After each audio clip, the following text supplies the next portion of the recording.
Welcome back to the channel. This is Trendy Storm and you are watching second and final part of What If Naruto was found by Erwin after Danzo's betrayal. If you enjoyed this video, please like, share and subscribe to this channel. Not wasting no more time, let's start the story. However, as soon as he began to look around, everyone began to quiet down wherever his eyes were focused. After a moment, he became aware of this effect and began to focus on the people rather than the buildings. In a sea of bright blue dots, every individual was a bright blue dot. Some had red or green tints to their chakras, and some were brighter than others. It was a pretty fascinating sight. He was walking past a crowd when he witnessed a young boy, who was most likely no older than 10, strike a man in the head before being seized by another youngster. Despite having less of it, the children's chakra was more radiant than that of the other adults in the vicinity. Considering how infrequently they had witnessed the harshness of the world, that was perfectly normal. Naruto smiled slightly as he considered how innocent kids can be. Then he returned his attention to the buildings. He noticed a sizable river to the east, with numerous boats affixed to massive metal hauling apparatuses resembling those atop Shigashina's wall. The boats entered Wall Maria's main area through one of two entrances. The first was a sizable gated hole in the wall where the river's water flowed. The second was an entrance that was nearly identical to the one he had entered Shigashina through, with the exception that it had a single, enormous wall rather than two, somewhat smaller ones. There was a big structure in the middle of the city that resembled a tiny castle or a massive stone fort. It had walls that were 20 meters high and a central structure that was 30 meters high with a big cannon on top. The big building was the intersection of all the city's main roads. There was a market district to the west of the building, and residential homes could be found all over the city. Naruto hopped up next to Jared and took one last look around the area before deactivating his eyes and starting the task of scraping the crap off his boots. Naruto decided he had seen enough horse dung for one day. It was clear that Naruto and the group were traveling toward the big fort because they were on the main road. The crowds that had been observing them at Shigashina's main gate had virtually vanished by the time they arrived. Naruto was impressed as he looked up at the massive fort. For stability, the solid limestone bailey of the fort was mortared together. They most likely didn't even need the mortar to hold it together because each stone was so expertly carved and fit the others so well to accommodate the four roads that intersected there. The bailey had four entrances, each of which was protected by a huge iron portcullis similar to Shigashina's second gate. The portcullis was always open but could be dropped at any time. Naruto noticed that the bailey's walls were roughly 12 meters thick. When he passed beneath the gate, he saw the cannon building in the middle of a spacious yard. When he came out the other side of the walls, the group made their way to the stables, which were located in the northwest corner of the yard. That is, everyone in the group except for Jared, who went in the direction of the main structure in the middle of the yard. A number of people were leaving the building and descending from the walls to greet Jared. They assisted the wounded in getting off the cart. After rising, Jared climbed into the cart. He reached into his chest and removed a big key that was fastened to a chain around his neck. He lowered himself and opened the chest's locks. The chest was taken from the cart by four men from the main building who were wearing garrison uniforms. They carried it into the building with a line of wounded soldiers. Returning to the driver's seat, Jared took the reins and made his way to the stables. Naruto got off the cart and assisted Jared in unhitching the horses. When they arrived at the stables after completing that, he said goodbye to Jared and set out to find Hideki. A few minutes later, Naruto discovered him talking to a man wearing a long, navy blue coat with a high collar. In addition, he wore a shirt with military stripes and a fine silk fabric. His cotton pants were a different shade of blue than his coat. He wore black leather boots that were shin high. The man was a very formidable figure. Standing at Naruto's level, he had a square jaw and a stern-looking face. He had well-maintained black hair that reached his shoulders, and a big mustache that matched the color of his hair. His eyes had the rich, deep brown color of a hawk's, and there was something about them that made you feel like a mouse in a flat field. Naruto saw Hideki nod before giving the man a letter, but he was unable to hear what they were saying after opening it. The man took a minute to examine it. Naruto came up to them both as he was reading. Hideki merely scowled as the man looked up from the letter. After reading the note for a few more minutes, the man folded it up and tucked it into his high-collared coat. Before saying, "Brown-san, you and your men are now relieved. You will be contacted in 1 month for the next expedition," the man gave a Hideki salute. He hobbled over to his men who were still in the stables and said, "Hi, Halsey-san," to tell them the same thing. With a calculating gaze, Halsey turned to face Naruto and extended his hand in greeting. Naruto looked at the hand for a second before taking it in his own. "I am Southern Brigadier General Halsey," he said. With a, "I am Naruto Uzumaki Namikaze," Naruto answered. "Hideki-san was just telling me of how he found you a Euro. It's quite a tale," said Halsey. "It is," Naruto answered. "He was also telling me of your performance out in the field," Halsey remarked, severing the handshake. "Oh, and how did I score?" Naruto said with a hint of irony. Halsey pats the letter he placed inside his coat and says, "Well, Hideki-san was saying that you were insubordinate, but Erwin here, adding, says that you should be treated as he would, and that you speak with his voice," causing Naruto to stiffen his back. Naruto thought, this is unexpected, not really thinking that he had affected Erwin that much. He saw Erwin as a man who carried out his actions with purpose rather than as someone who did such things impulsively. Halsey did not bow and salute Naruto until after he had finished speaking, startled by the display of deference. Naruto simply stood there and then bowed. Naruto reflected on his life before the war. He thought of the right words, recalling his Hokage training. "With this power you have given me, I will serve the cause with all my heart. I will do what is best, and I will give my life for the better of the cause, for the sake of both your people Euro and mine." They both raised their bows, and Halsey gave Naruto a nod of approval. "My halls are open to you. If you would like, I would be honored to share my food and drink." Halsey replied. Naruto didn't even have to think about it since he had nowhere to go. Halsey's offer was very alluring. "I would like that much," Naruto answered after giving a nod. Halsey turned to face the central building. Naruto felt something he had not anticipated, at least not in this world, before he had taken 3 steps. Even the most inexperienced shinobi could have sensed the vast blossom of chakra. A huge bolt of lightning struck just outside the wall, accompanied by the chakra surge. To get a better view of what had transpired, Naruto leapt up to the Bailey's wall like the sulphurous cloud in the ravine. He could see steam rising from the opposite side of the wall when he saw the biggest hand he had ever seen grab Maria's wall. His eyes grew wide with shock. A great face rose behind the hand despite the removal of all the skin. This face was primarily human, with enormous muscles and tendons visible. The enormous titan was only able to open its mouth slightly because of 2 tendons that appeared to hold the jaw closed. Naruto saw the titan release its breath and then move its body, slanting slightly to the side. It took him a moment to understand the titan's location and purpose. The entrance to the wall was exactly where the titan was leaping back down into the courtyard. He embraced the Bailey wall. When the titan kicked a hole in the wall, he heard the explosion. Even though he couldn't see it, he did a good job of hiding behind the Bailey as big chunks of concrete and stone flew overhead, one of which completely destroyed the upper floor of the main building. When Naruto leapt back up to the Bailey's wall after feeling another chakra bloom, he noticed that the big titan had vanished.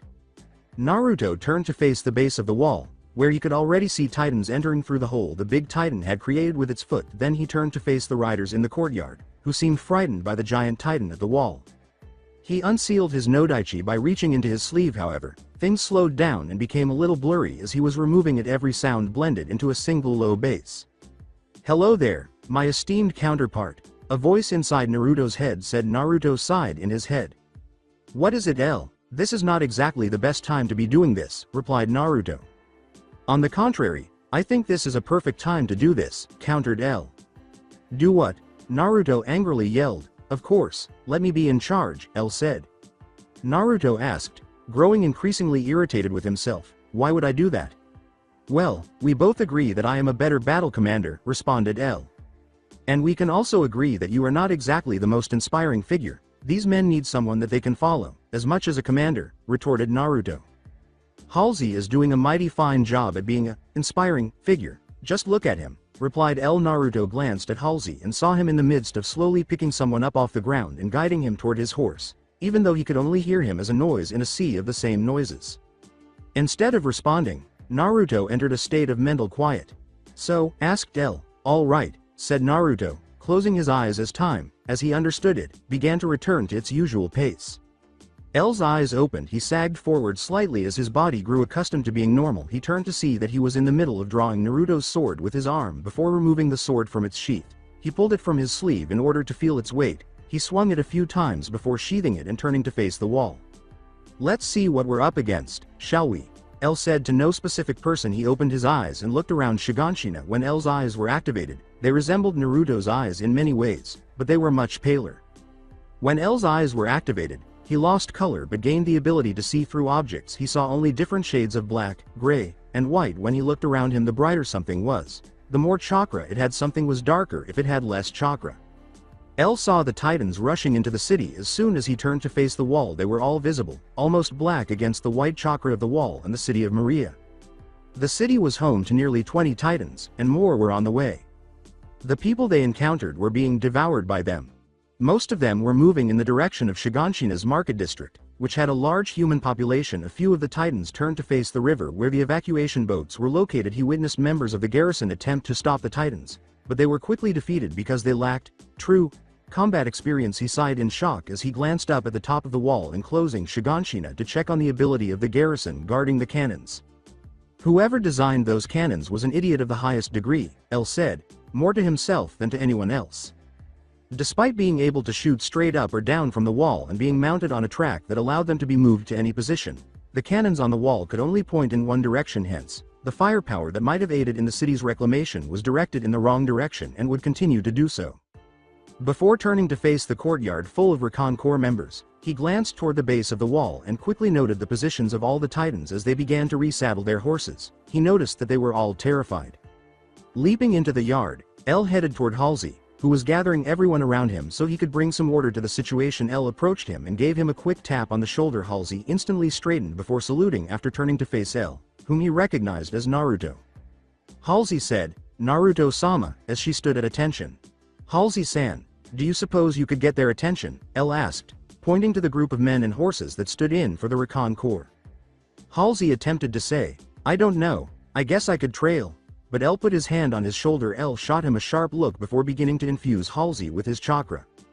"Just do it," L stated firmly. After taking his hand off, he placed it on the pommel of his Nodaichi and held it in front of him. L made a very intimidating impression with his code and manner. Halsey felt like he was 20 again as he turned to face the men in the courtyard. He let out a breath and then inhaled deeply for the first time. "Attention!" exclaimed Halsey, seemingly channeling all of his energy into the loudest noise he had ever produced. Everyone turned their attention to Halsey, and the courtyard fell silent. Halsey stepped aside and gestured to L after saying, "Naruto-sama needs to speak with you all, and you would do well to listen. Erwin-sama has given him the power of his voice, so listen now as though you were listening to Erwin-sama." "Thank you, Halsey-san," L said, giving Halsey a nod. L unzipped the front of his coat and straightened it, revealing his mouth. He had a string around his neck that he used to hang his hat behind his head. About 15 of the 50 or so people approached the front of the group and said, "Come forward if you intimately know the layout of the city." L took a moment to examine them. L addressed the 15 in front of him and said, "Okay, now stay if you were a striker on this mission or any previous missions you may have been on." Just 4 of them remained before speaking to them. L examined them. The 4 men nodded absently, somewhat stunned by everything that was going on. "You 4 shall be guides. Direct your squads along the quickest routes to your positions and lead them out of tight situations," the statement read. L yelled, "Men, form 4 groups, be quick about it." Groups of 4, fairly evenly spaced, appeared in front of L and the 4 men he had selected in less than 5 minutes. L approached the first of the 4 men, a man with a squat nose and a round face who was in his early 20s. His face was one of those that you could quickly forget, and those were his most noticeable features. L took hold of the man's shoulder and met his gaze. With no room for question, L declared, "You are Gaida. You will be leading Group A to the marketing area. There should be around 13 Titans waiting there after you have destroyed them. Assist the garrison in evacuating civilians, am I correct?" The man nodded, then swallowed. Then Naruto approached the next of the 4 men. He was a tall, lanky man with wiry, hard muscles. Even though he was taller than L, he still felt intimidated. After giving the man a brief glance, L reached up, grabbed his shoulder, and yanked him violently down to eye level. The man nodded, and Naruto released him before moving on to the next of the 4 men. "You are Guide B," said L in a tone that was exactly the same as the previous man's. "You and Group B shall be joining Group A in dealing with the Titans in the market area, am I clear?" Only 17 or 18 could have been the age of this man, or boy. On his upper lip was the start of a mustache. However, he was one of the few individuals present who didn't appear scared or nervous, exhibiting either extreme bravery or extreme foolishness, a Euro. Qualities that weren't exactly ideal for a leader. He also had the haughty confidence of youth. Fortunately, this boy was just directing rather than leading. "You are Guide C," L stated, maintaining the same stern demeanor as he had with the first 2 men. "You will be guiding Group C toward the river. There are 5 Titans in that direction. You will exterminate them. When that is accomplished, help the garrison evacuate the civilians in the area. Am I clear?" The young man raised his eyebrows. L then made his way to the last of the 4 men. He is stout, in his 20s, and balding. In spite of his advanced age compared to the previous man, he appeared more appropriately terrified. L approached the man, who was slightly shorter than him. He lowered himself to meet the man's eyes. "You are Guide D," L continued. "You will be directing Group D. Your objective is to get the injured, as well as the chest, to Wall Maria, where you will then leave Jared to his own job when that is done. You will help the garrison defend the wall from any titans that might slip past us, am I clear? The man gave a trembling nod. El stood up straight and turned to look at the 4 groups. He made a cross with his hands instead of speaking. At first 3 Cage Bunchen materialized beside him without a word. Each of El's clones approached their respective guides and stood behind them, slightly off-center, so that the groups could see them. As I cannot command you all directly, with you being in separate groups, I have created 3 clones, 1 for each group. They will command you in my stead, El said next. Naruto produced the flare gun that Ahia had given him and extended it before him. Should something go irreversibly wrong, stated El, I will shoot a flare into the air if you should see it. You are to retreat immediately, head back to the fort and then take the main road back to the wall if the gates are closed, or if they are blocked. Use your 3D maneuver gear and scale the wall, all of you. Take a spare fuel tank, we don't need you reaching the wall, only to not be able to climb it due to lack of gas. El inhaled deeply before giving the men a salute. They all saluted him back, and El felt a tiny bit of pride. Hopefully, this would be the first platoon of soldiers under his command. El turned to Halsey and said, you know your tasks, now get going. The longer you wait, the more titans you will have to deal with. I need you to wait here. If something should go wrong, I will need you to direct the men, as I'm sure that they would follow you more readily than I, according to El, who then went to the cart where Jared would undoubtedly be. After a moment of bewilderment, Halsey shook his head. Halsey yelled, Naruto-sama, after El pivoted. What? Inquired El. Halsey asked, where will you be if you are not going to be here? I will be at the wall, attempting to slow the flow of titans into the city, said El. How? Halsey questioned, unable to comprehend how a man could accomplish this without being killed right away. El put his hat on his head without answering. He swiveled it in Halsey's direction. I have my ways, was El's cryptic response. El zipped up his high collar to reveal only his eyes after saying that. Then he started walking again toward Jared's cart. Halsey thought, what the hell does that mean? Before shrugging and praying, Naruto survived. El approached Jared's cart, where Jared was indeed waiting. The axle between the first 2 wheels caught his attention when he noticed El's shadow above him. He looked up. Jared said, I assume you have a task set aside for me. Yes, El said, the collar a little muffled his voice. Jared said, well, what is it? El extracted a scroll from inside his sleeve. I need you to deliver that to the Southern General, said El. Ah, you mean a euro? El interrupted Jared and said, yes, Southern General Pixis. As the 4 groups left the fort, El observed from the top of the cannon tower. He turned to face Wall Maria in the north and saw Group D circling Jared's cart like a swarm of drones around a queen bee. He looked to the southeast, where Group A and Group B were making their way to the market and the roughly 13 titans. He looked southwest once more, where Group C was systematically escorting civilians to the boats at the rivers by going from house to house. More titans were already pouring through the huge hole in the wall surrounding Shiganshina when he turned to face it. With a sigh, El grasped Naruto's Nodaichi. Looking down at Naruto's Nodaichi, El thought, if this is going to be a regular occurrence, I will need forge my weapon well. Do what you can with what is given. After shaking his head, he proceeded to the tower's edge and then stepped off. However, rather than tipping forward off the tower, he blurred and vanished where his foot would have met the ground. He reappeared on a roof about 200 meters from the tower, running before vanishing to another roof 200 meters away. He ran a few steps before encountering his first titan. He went through this procedure 3 more times on the main road. It had been one of the first titans to head toward the sea of escaping people rather than the market. El was angry because it had been killing and smashing its way down the main road with no real pattern that he could follow. This thing is completely impulsive. It's just like B, even in its annoying way of eating, thought El in annoyance. He was usually upset when he thought of B being his complete opposite. They were constantly irritated with one another, and their conversations typically resulted in confrontation. El saw the titan halt in order to chase after someone who had entered their home. He saw it tear the house's roof off, and then El struck when it was totally preoccupied. Pulling out Naruto's Nodaichi, he moved forward from the roof of the house he was standing on and blurred when the titan reached into the house's ruin. It discovered that it was missing a head, a leg, and an arm. Actually, El had cut it into a number of neat pieces. He had first cut a cross shape in its torso, dividing its body into 4 pieces. He then severed each piece's limb, causing the titan to break apart into 8 separate parts. When the titan had fallen, El jumped to one of the uncollapsed walls of the house, looked inside the house to see a middle-aged man in a cotton shirt and wool pants, both of which were stained by dirt and blood. The man, who had never seen someone move so quickly, was staring at El in amazement. He was also looking at El in happiness, now that he had a savior. L looked down at the man, and making sure he was alive turned and blurred away down the street, leaving the man in his destroyed house. The man, who had just been ecstatic about being saved, now feared being by himself after surveying the wreckage of his home. He got up and fled, running toward the river in the hopes that the boats would still be there. L emerged from one of the taller houses' roofs. He saw the black shapes of 6 titans as he turned to face the broken wall down the main street. While the other 3 were wandering the smaller side streets, breaking into homes like rats into unprotected eggs, 3 of them were in the main street. However, only 2 of them were in the 15-meter class, and both were on small roads. Since they are currently the easiest to reach, L chose to deal with those on the main street. Out of the 3 titans on the main street, the closest one was nearly 250 meters from his location, followed by the other 2 at 100 meters and the third at 50 meters.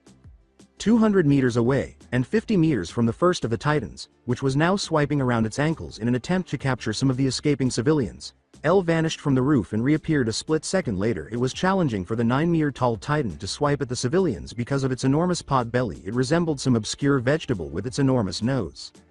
L sprinted directly at the titan after taking Naruto's Nodaichi out of its sheath. Just as Naruto's Nodaichi sliced through its wrist, the titan raised its head. It didn't really understand that it was missing a hand as it stared at the stump at the end of its wrist. When L severed its arm at the elbow, it did react, roaring with pain.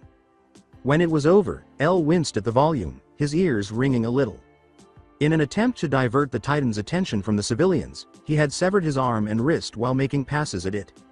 At the moment, Naruto's sword was held behind him, ready to strike, and he was leaping toward the titan's bare back. He sliced and cut the titan from left hip to right shoulder when he landed on its back. The blade was then held over the titan's left shoulder as he moved it horizontally, shearing off its head in the process. The titan was then sliced from left shoulder to right hip by his diagonal cut. After removing the blade from the titan's body, L leapt away while pressing against the titan's torso. All of this occurred in a matter of seconds, and the titan's body fragmented upon landing due to L's forceful push on the torso.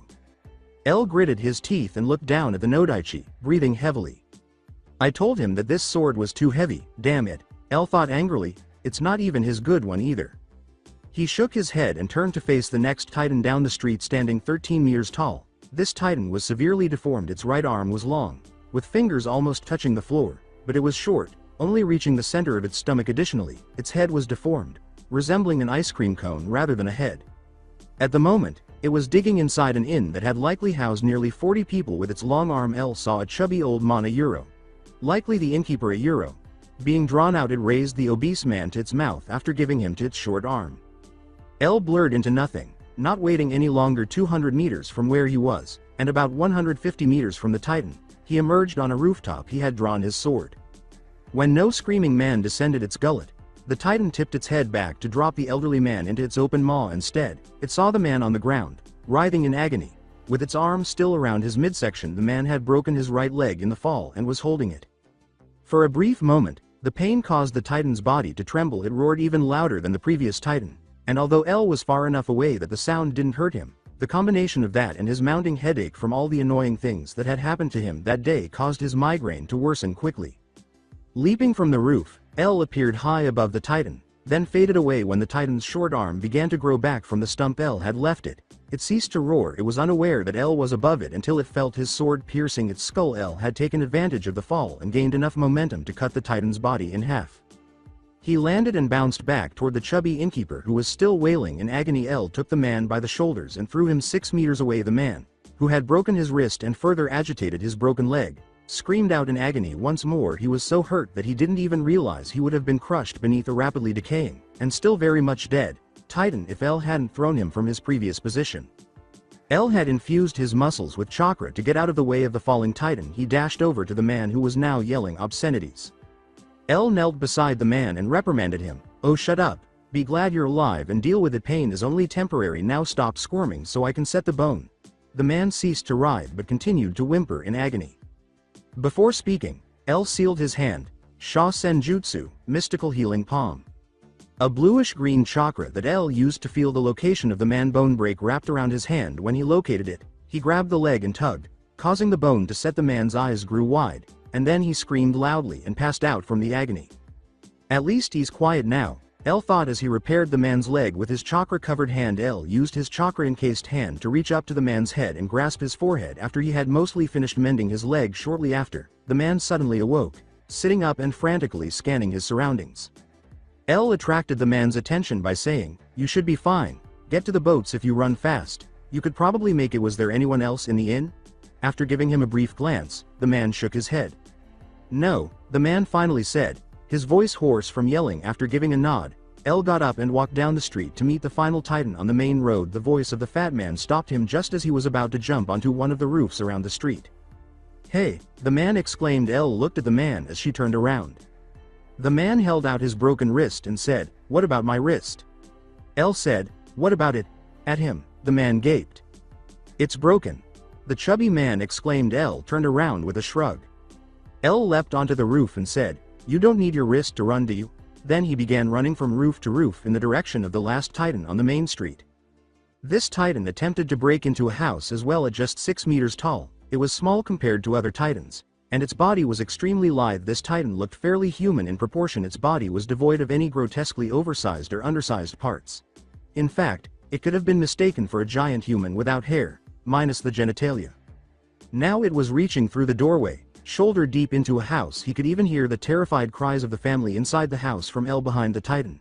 L leapt to the house. It was too preoccupied with the family inside the house to even notice him. After giving the Titan a brief glance, L put Naruto's sword away. He reached into his sleeves and pulled out a small piece of red paper, which he studied for a while. The paper was only 15 centimeters long and 7 centimeters wide, and it was covered in a number of intricate kanji arranged in different lines and spirals. With a shrug, he reached into his sleeve and produced a standard kunai rather than his 3-pronged version. After licking one side of the slip of paper, he began wrapping it around the kunai's hilt. Once it was completely wrapped, he took the side he had licked and adhered it to the remaining paper that was wrapped around the handle. After quickly inspecting the kunai to ensure the note was securely in the grip, L pulled his arm back and hurled the weapon at the Titan. The kunai buried itself all the way up to the hilt after striking the Titan in the nape of the neck.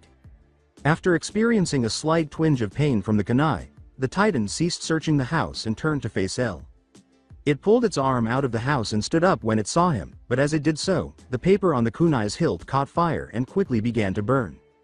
The paper had almost burned down to the last bit by the time the Titan had fully stood up, and it burned down completely just as it was about to lunge at L. The Titan's head was blown off its body and the majority of its torso was destroyed when the kunai on its neck exploded in a controlled explosion. L didn't even react to the explosion because he had prepared himself for the shockwave. Although the majority of the houses were made to be sturdy, the one he was in trembled a little. The Titan's body was already beginning to decompose when it fell to the ground. The white chakra outlines of 5 people euro, 2 adults and 3 children euro, were visible to L as she peered inside the house. The ruins of a doorway at the front of the house were coming closer to them all. L deactivated his eyes, jumped out onto the street, and came toward them. They all appeared startled and terrified. The man huddled around the woman's and his legs, most likely the father of the 3 children. He was a young man, perhaps no older than 25. He was very young, and L wouldn't mistake the man for the father of 3 kids if he didn't see the kids around him. The woman, who was undoubtedly the mother, also appeared youthful, most likely no older than 17 or 18. She had gorgeous waist-length blonde hair and was fairly slender. "You should get to the boats at the river. If you hurry you could probably make it. The fort is still held. Head there, but hurry," said L, who was a sucker for kids and detested it when they were in danger with their paternal instincts taking over. The adults nodded. The kids were led down the street by them. The young man glanced behind him. As the young man exclaimed, "Thank you, sir, we will always be in your debt," L observed them leaving. Additionally, he noticed that one of the kids, a euro, likely a 10-year-old girl, a euro, kept turning to face him. L gave her a wave. The young girl waved back before vanishing behind one of the flimsier building's collapsed walls. With his headache somewhat relieved, L spun around and leapt to the roof of the structure where the family had been stranded. L's eyes came back to life and regained their pale hue. After eliminating the easy-to-get Titans, he looked around and looked for the Titans he had spotted in the back streets, with all of them looming over the buildings. He hardly had to open his eyes to see them. There were 2 in the 15-meter class and 1 in the 13-meter class. The remaining 15 and 13-meter Titans were to his right, while a 15-meter class was to L's left. The ones to his right were only 400 meters from him, while the one to his left was about 600. Since they posed a greater threat, he chose to target those to his right at the very least. The man could serve as a distraction until L arrived, because he had also spotted a garrison member approaching the Titan from the left. After taking a few steps in the direction of the 13-meter class Titan, he turned right and blurred away to a rooftop 200 meters away. Since the 13th Titan was located further into the city than the others, Naruto pursued. At first its eyes were different in size and color, and it had a lopsided mouth and an enlarged forehead, making it quite hideous. Additionally, its arms were malformed, with the forearms being significantly bigger than the upper arm. The leg of one of the two unfortunate individuals it had just captured was still protruding from its mouth as it continued to consume them. The other was screaming uncontrollably while being held in its grasp. The screaming man was being brought to the Titan's lips after it had just finished chewing the leg. With his sword drawn, L ran toward the Titan, but the Titan had already bitten off the man's head before he could get close enough to harm it. The Titan's deformed face was covered in a layer of red blood as blood poured from the severed neck as it chewed on the man's head. The Titan had a slightly calm expression on its face, as though eating was a euphoric experience. The rest of the body was lifted to its mouth, but just as it was ready to bite, its hand was cut off from its wrist and dropped to the floor. On the roof of one of the houses that had not been destroyed, L stood with his back to the Titan. He was breathing heavily. As L turned to face the Titan, he thought, "After this, I'm getting my sword forged." The Titan's calm expression turned into a snarl as it let out an ear-splitting roar of agony while staring at its stump of a wrist. L moaned and grabbed his head. "Oha Euro Maya Euro fucking a Euro god!" exclaimed L as his headache returned. "Just shut up," he exclaimed. The roof cracked under the force of L's leap forward. He stabbed into the Titan's torso and slammed his feet into it prior to the Titan's obvious retreat. His feet dug into its chest. L made Naruto's sword face down by twisting it before leaving the area where the Titan's genitalia would be. He ran down the Titan's torso, making a cut that was a meter deep with his sword extended. He landed between its legs, spun, and severed its ankles. The Titan was unable to stand and fell forward before leaping onto the Titan's back and sprinting up to its neck. L leapt back. He decapitated the Titan by stabbing it in the neck. L left the headless body of the Titan. He rubbed his temples and inhaled deeply. "This headache is a pain in the ass," L thought as he leapt to the roof of one of the many nearby buildings. "Now I remember why we don't do this often." Approximately 300 meters away, he gazed at the 15-meter Titan. It was acting strangely. It was taking different pieces of building and stacking them rather than chasing humans. As it should, it would roar in annoyance and restart when the tower of rubble fell. L remained stunned until he recalled Ahia's words. As he was passing out bowls of porridge to the troops on the day they entered the ravine, Ahia had remarked, "Some kinds are not as bad as others. Hell, there was one time when we met an aberrant who just kinda followed us around, but it didn't do jack. It was creepy as hell, but at least the thing didn't kill us." Then L realized that this was abnormal. Now that he thought about it, he wasn't particularly surprised, but it was still shocking that an aberrant did this. The Titan was still a Titan, though, so he didn't waste time or take a chance. About 100 meters away from the Titan, he blurred to the roof of a house. He leapt from roof to roof until he was roughly 10 meters from the Titan, who was attempting to balance a piece of wall debris on top of a portion of a roof without even noticing Naruto. L was impressed. Even some humans find it difficult to balance objects on top of one another, so this Titan's motor control was truly amazing. He produced the same piece of paper that he had used to blow off the head of the prone Titan that had attempted to devour the family. L then pulled out a kunai and began to encircle it with the paper. After finishing that, he pulled his arm back and threw the kunai at the Titan's neck in a well-practiced motion. However, the kunai buried itself in the wood of a tower roof as the Titan bent down to pick up another piece of debris before it could reach its neck. The kunai exploded, sending shrapnel flying and burning the skin off the Titan's face. Just as it was about to add something else to its tower, the Titan let out a painful roar. A stray hand knocked over its tower as it began to flail around. That caused it to halt. It roared in despair as it gazed at its fallen tower. L was completely perplexed by all of this. He had never witnessed a Titan exhibit so much emotion. However, the Titan had already spotted him, so he didn't have much time to consider it. The Titan made the connection that seemed to have caused the explosion because L was the only living thing in the immediate vicinity. When it began jumping over buildings one at a time, L realized how mobile it was. The thing was on L in a matter of seconds with arms that reached its knees and extremely long fingers. The Titan resembled an ape. Its forehead protruded over its brow, giving it an elongated face. L was on the roof, which it smashed with its long arms. The Titan immediately followed him as he leapt away. L whistled loudly to attract the now confounded Titan's attention as he blurred to a roof 200 meters away with a loud, headache-inducing yell. The Titan's head whipped toward the commotion and made its way toward L. L responded by putting Naruto's sword away and extending his hand behind him.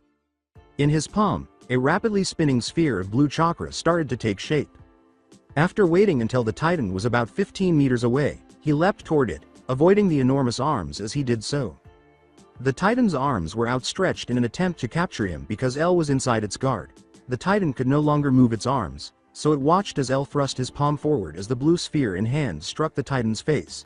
It grew to the size of a massive boulder like a white-hot knife cutting through butter. The sphere sliced through the Titan's two very long arms, and a few pieces of quickly deteriorating skin were all that was left when El stepped out the other end.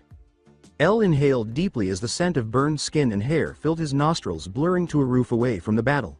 He coughed, he sighed. A little exhausted, he closed his eyes for a short while to manage his headache before turning to face the last Titan. The other Titan was just over a kilometer away from where he was at the moment because he dealt with these Titans first. He glanced over and saw the outline of a white chakra person flying around the Titan. Probably with 3D maneuver gear, El ran a few paces in their direction before vanishing. Showing up on another roof 200 meters away, an additional blur brought him to the main road, and 3 more brought him within 100 meters of the Titan. He paused and took a minute to gather his thoughts.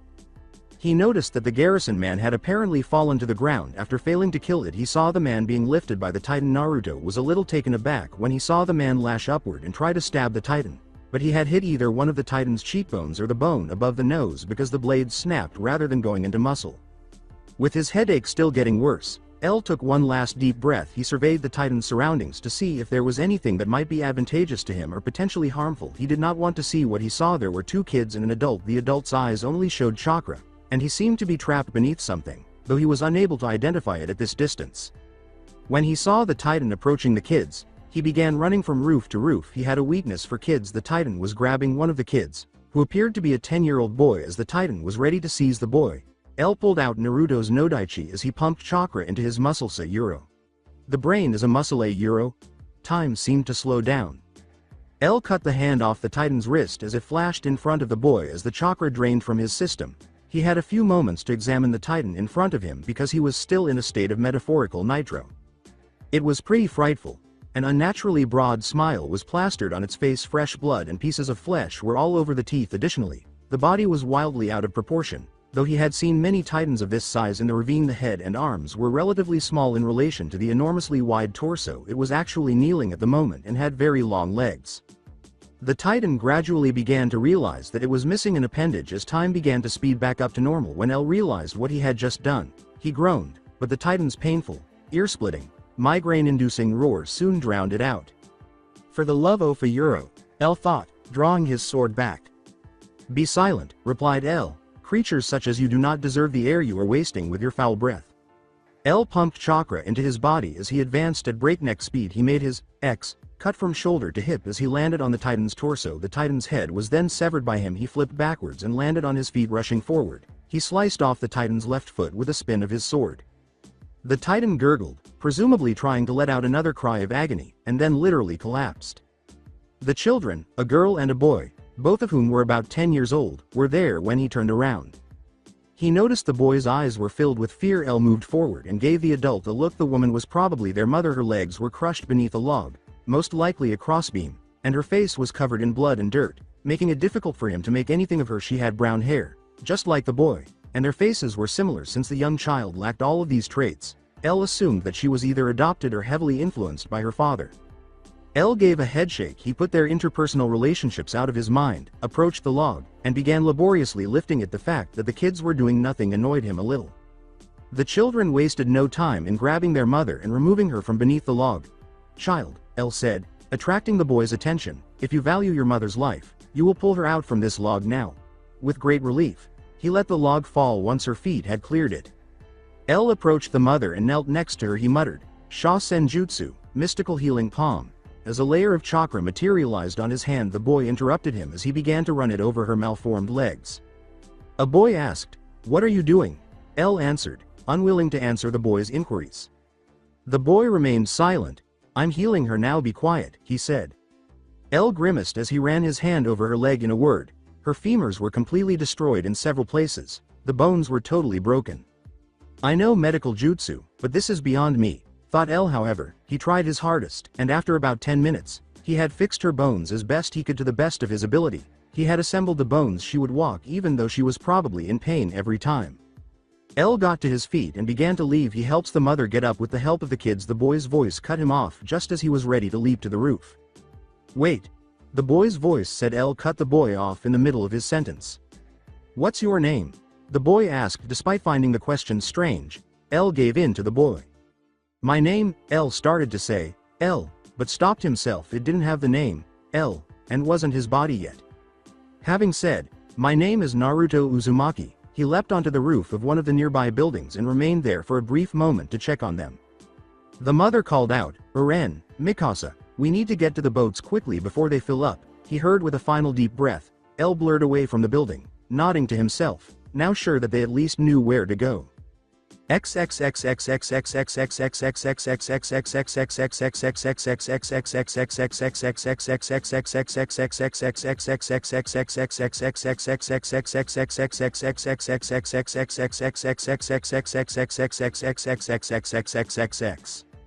L noticed something strange just as he was ready to go to the market and assist Groups A and B. A giant primate crouched above the entrance, atop the wall.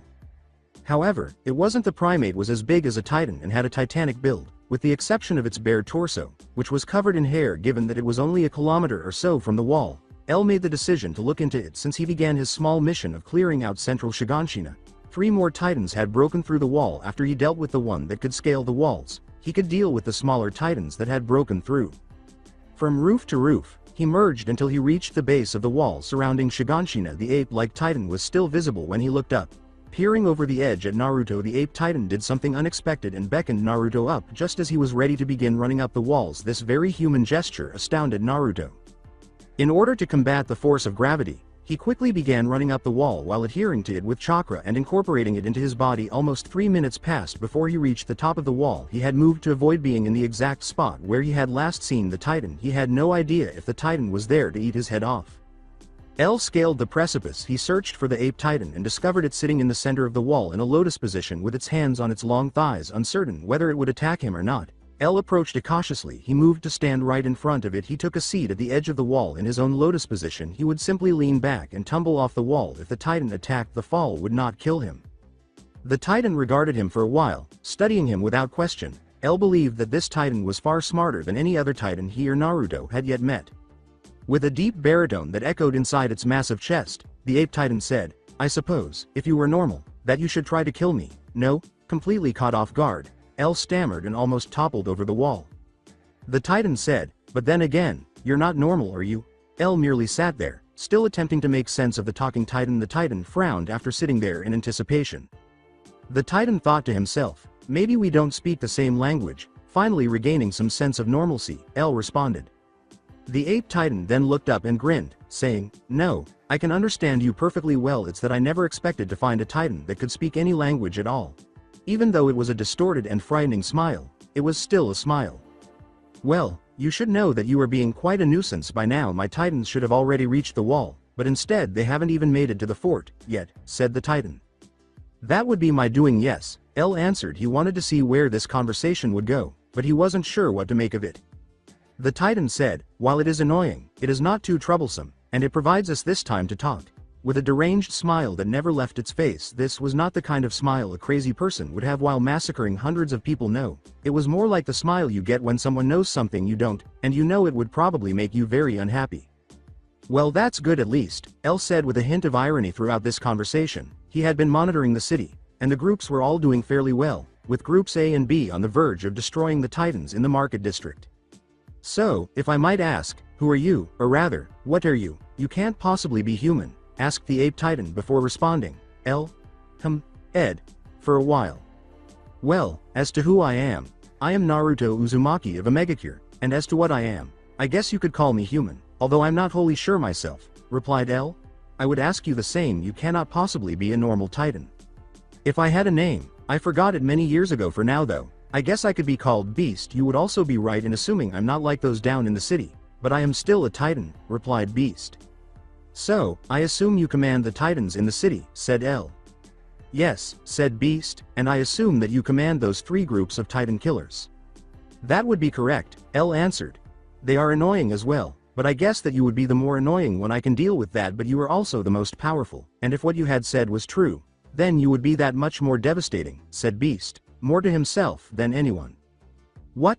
L questioned. Perplexed, the big titan asked, almost excited, "What would you do if you could harness the power of a titan?" "What would I do?" thought L. If what Beast is implying is true, then that would explain the large titan.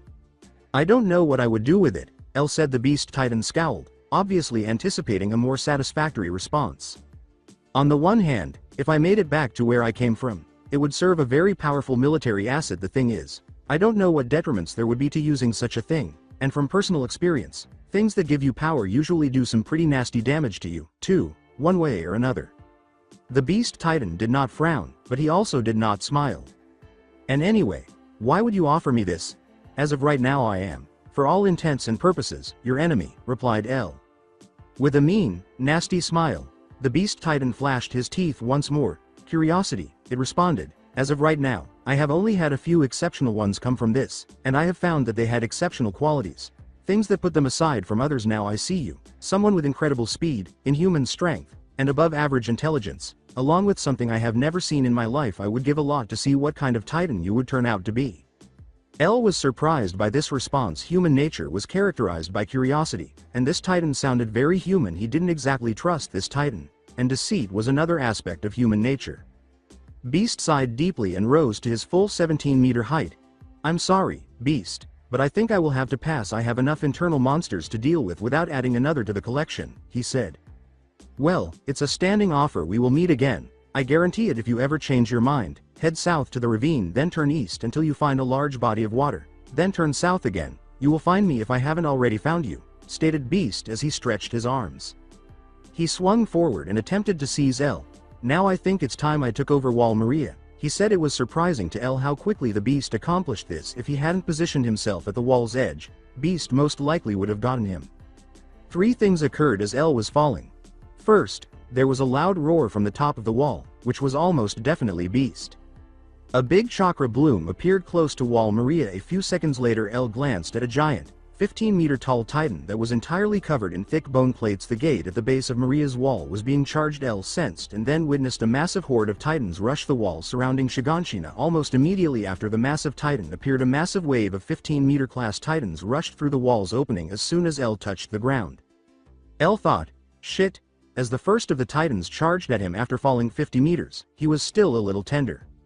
In order to direct the Titans approaching him into a single file, L moved into the main road from the hole in the wall. 10 or 11 Titans were likely racing toward him with his fingers interlocked and his middle and index fingers held pressed together while standing straight. His hands moved through a succession of seals before landing on a tiger seal.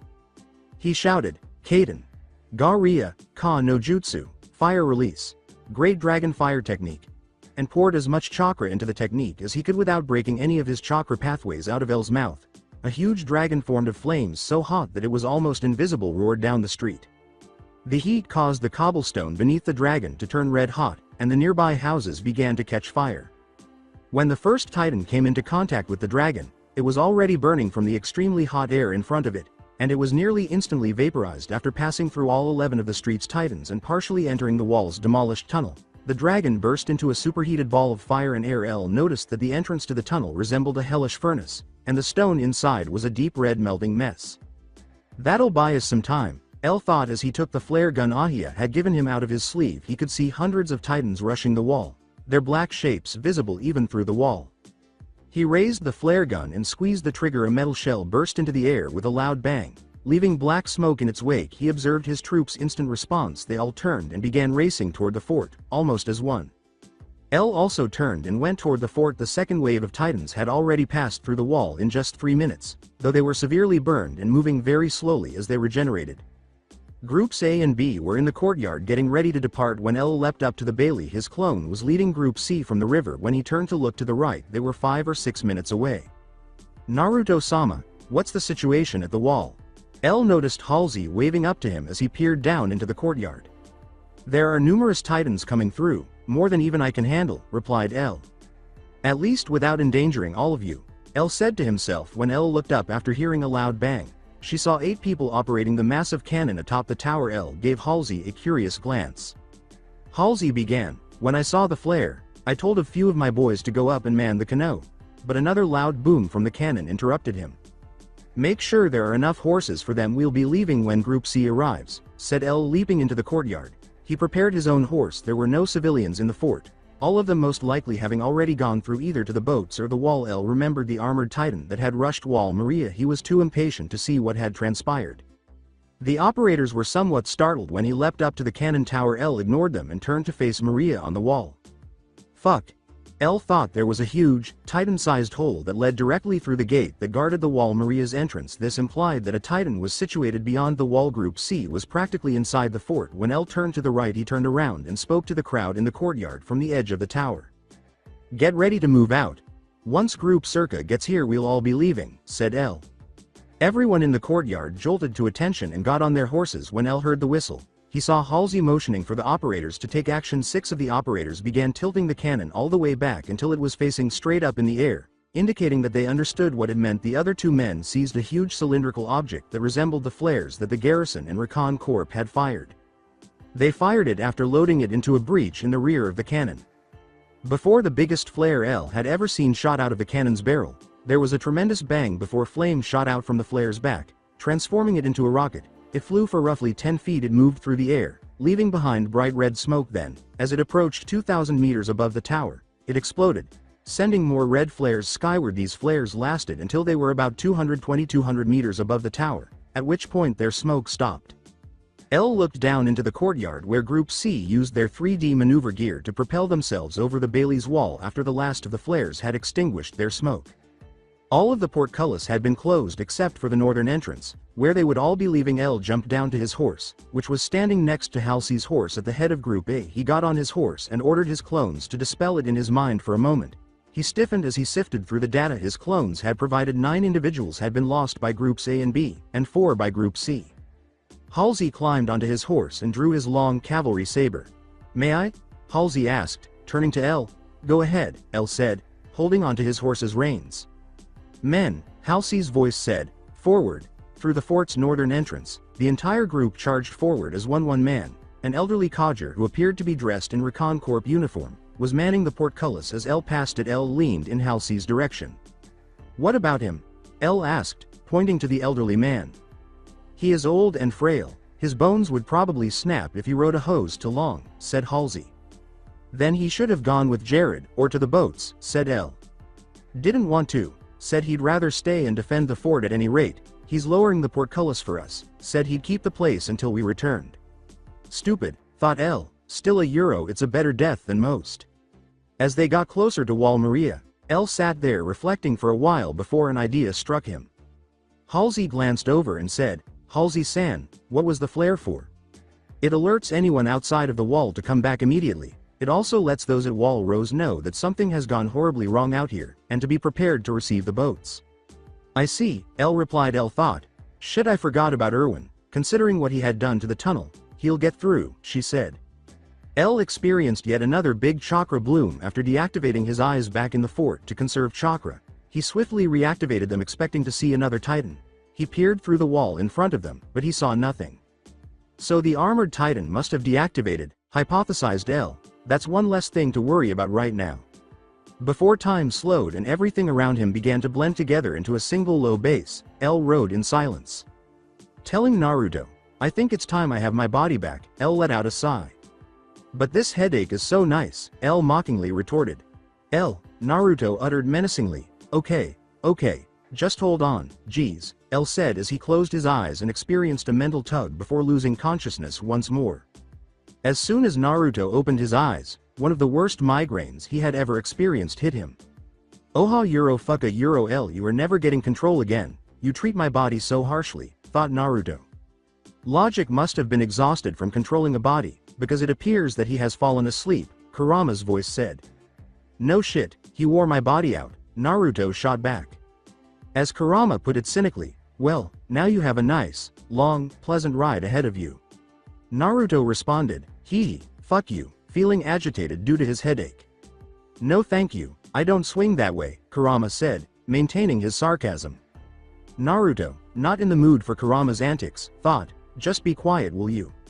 Okay, I'll be going, just remember that we will be speaking later, deal?" stated Kurama. "Deal," he said, and Naruto and his companions rode into the hole in the wall that was Maria. He noticed that the gate's winches were ruined when they came out on the other side. As he glanced around, he noticed the boats on the river, moving slowly toward their destination. Naruto thought about how all of this land would soon be covered in titans as he surveyed the long, winding fields of grass and trees. Naruto thought, "This changes everything. As he cantered down the street he glanced over his shoulder at Wall Maria, which was gradually getting smaller as the group drew farther away as Beast climbed up the wall and crouched on the edge to observe the group of riders. Naruto's eyes widened. Naruto believed Beast was staring at him, but he wasn't positive. Halsey turned to face Maria and asked, "What is it?" Just as he did, Beast vanished down the opposite side of the wall, out of Halsey's line of sight. "Hey, nothing. Halsey-san. Nothing at all. Greetings. My name is Naruto Uzumaki." Eren saw the man who had saved his mother's life, Mikasa's life, and his own bowed down to them. The trainees simply stood motionless, either too stunned to return the bow or unsure of how to react. After straightening up, Naruto let out a barely perceptible sigh.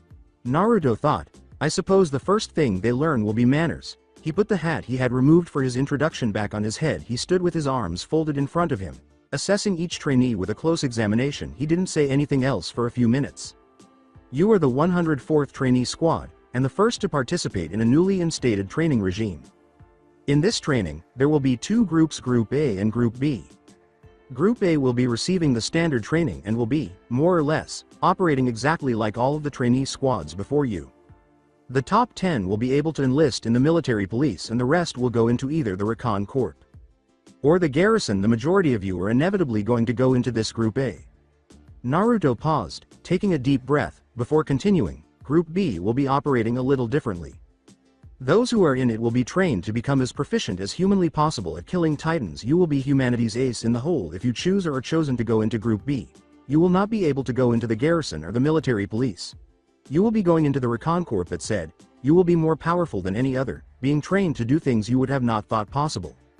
When he said that, many of the people in the group who had been thinking about joining this Group B instantly squashed the idea in the hopes of joining the military police's relative safety, or, if that didn't work out, finding a job that didn't require them to fight titans around the clock. Naruto's voice cut through all of their thoughts. Like they had done throughout Naruto's speech, the entire group of trainees simply stood there in silence.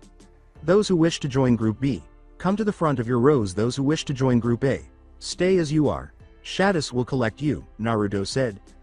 Sasha Blouse's hand raised in the air, clearly wanting to ask a question. Breaking the stillness, Naruto arched an inquisitive eyebrow. "Yes, Trainee Blouse. Which group has better food, or do they both get the same?"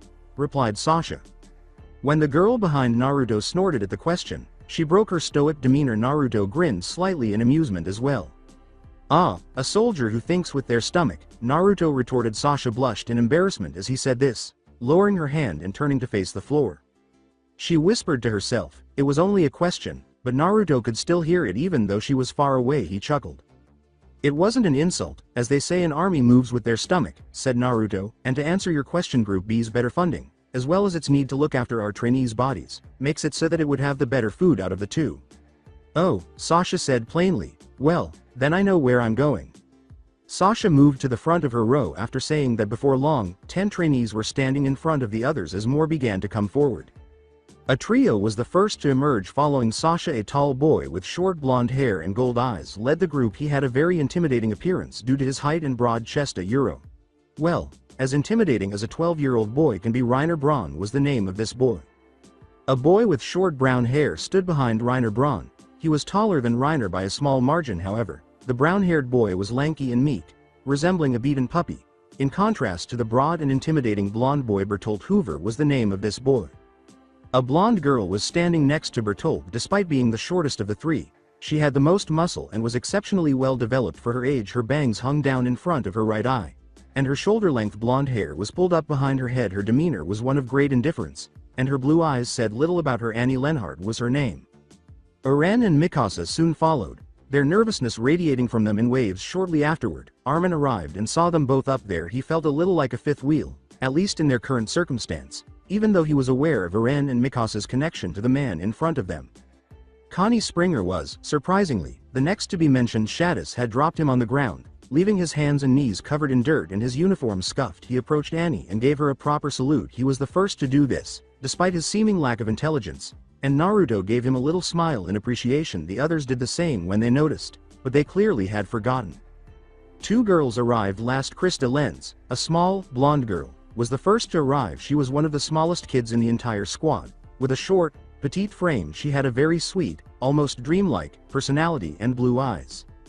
Without completely changing her gender, the second girl was most likely as different from Krista as it was possible to be. Not only was she tall for a girl, but she was taller than Eren and Connie in general. Her eyes were hazel, her hair was brown, and she was freckled. Many of the trainees naturally disliked her because of her extremely secretive and untrusting manner. Ymir was her name.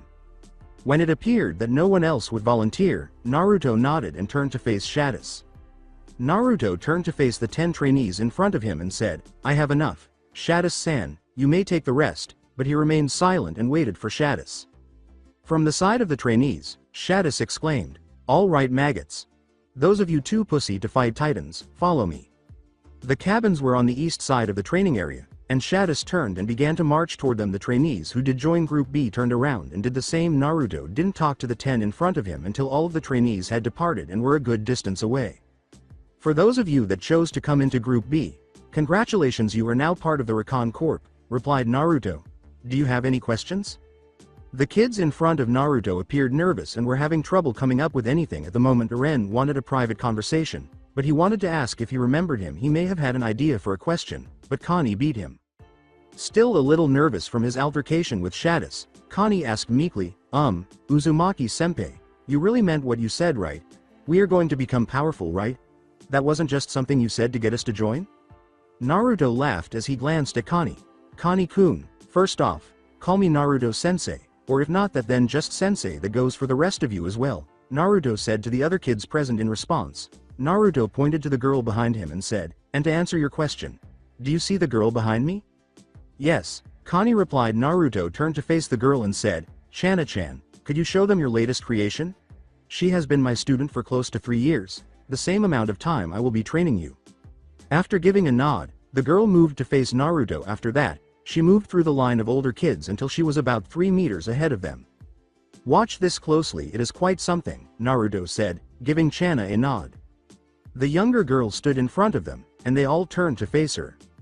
After taking a deep breath, Chana raised her hands and made a flurry of hand signals before focusing on the seal rabbit. Raiden. Doteki Hyaku Usagi no Jutsu, lightning release, dynamic leaping hair technique. As her right hand shot forward, a rabbit sprang from the tips of her fingers and swiftly traveled across the training ground's dry surface. Every place it touched blackened with the heat that the rabbit gave off. There was a trail of blue lightning behind the rabbit. It traveled around 30 meters before detonating into an electrical dome. When Chana turned around, she saw 10 faces that were utterly shocked before bowing with a flourish of her hand. She gave a slight smirk. She blurred from her position and vanished as she reached the lowest point of her bow.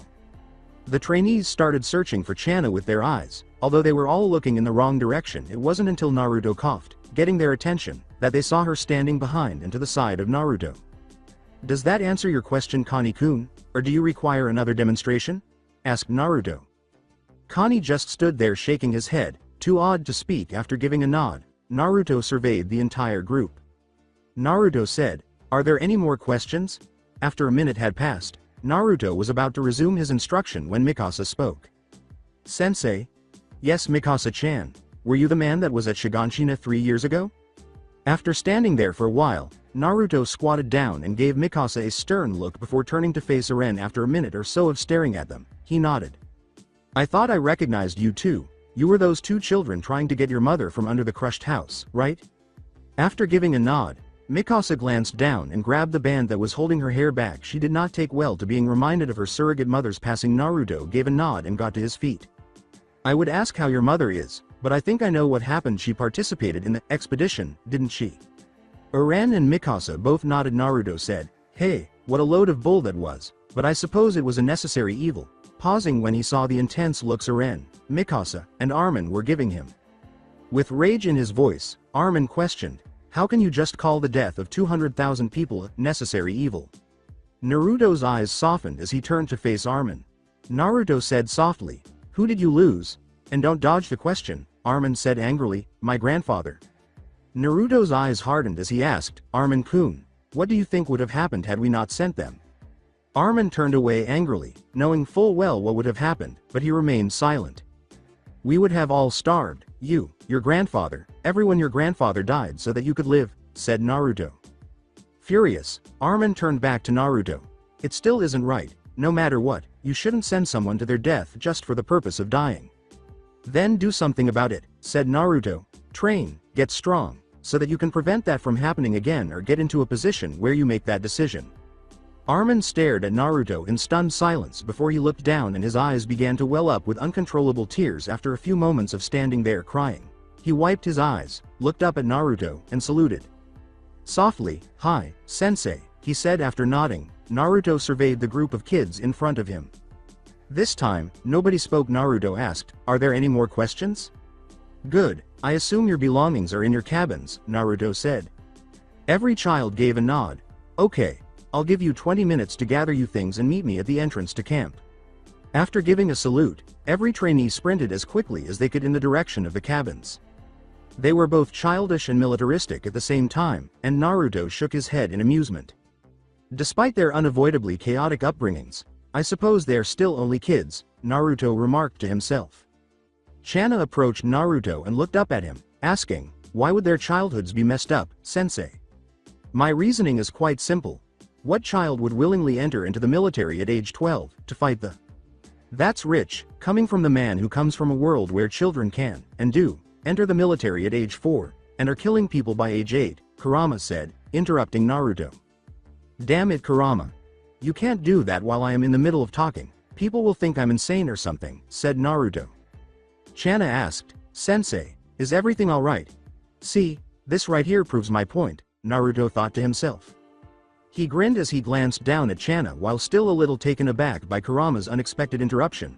Naruto answered, "Yes, Channa-chan, everything is fine. I just phased out for a bit. Let's start heading toward the gate." Channa gave Naruto a strange look and shook her head before vanishing and showing up 30 meters away. Moving toward the gates, Naruto vanished in an instant as well, leaving the dry, cracked field of dirt barren and barren.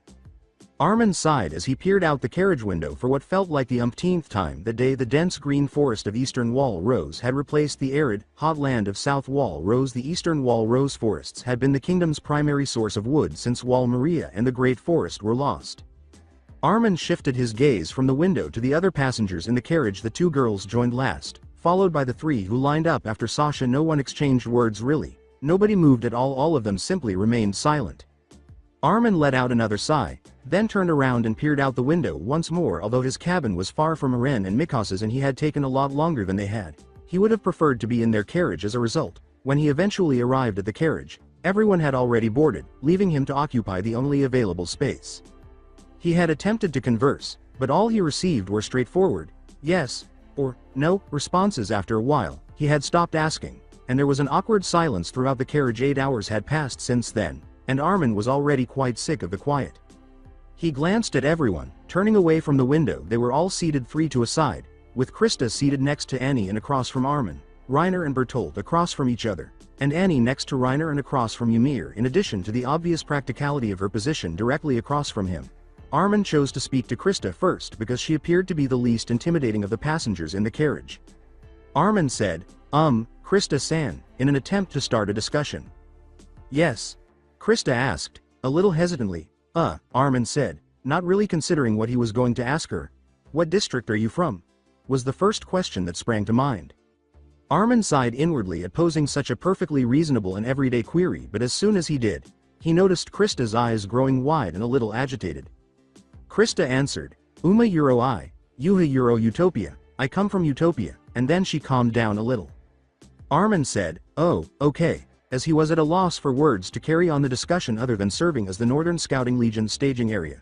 Utopia wasn't really known for producing anything special or for doing anything that set it apart from other cities for Armin. It was just a name. Armin sighed once more and went back to staring out the window after another awkward silence. Krista re-engaged, not sure if it was appropriate to say, "I'm sorry about your grandfather," but feeling that it was a way to start a conversation again because she, too, didn't like the awkward silence that had been engulfing the carriage for most of the ride. After a brief moment, Armin's gaze shifted to a distant expression. Armin said, "Thanks, Krista," before reclining and gazing up at the carriage's roof. He was a great man. A genius, actually always thinking of the future. Despite his old age, he didn't deserve to die like he did. I miss him every day, Armin said. Krista winced at Armin's intense stare. "You say he didn't deserve to die like he did? But he died fighting the Titans. Isn't that a good, honorable death?" she asked. "Perhaps fighting the Titans is an honorable death, but that was not the reason he died. He died so that there would be fewer mouths to feed. Sensei is right. I need to become stronger to prevent something like that from ever happening again." Just as Krista was about to apologize and change the topic, a different voice interrupted. "He died so that you could live. How is that not an honorable death?" rang out the voice of Annie. "He died over food. Over bread and water.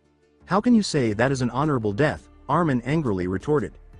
"And that food, that bread and water, is what has kept you alive to this day. He died so that you could live. Every time you say he died for nothing, you are disrespecting his memory. Food is a valuable commodity. Don't ever forget that simple fact. Without food there would be nothing." Armin averted his gaze angrily, then let out a defeated sigh.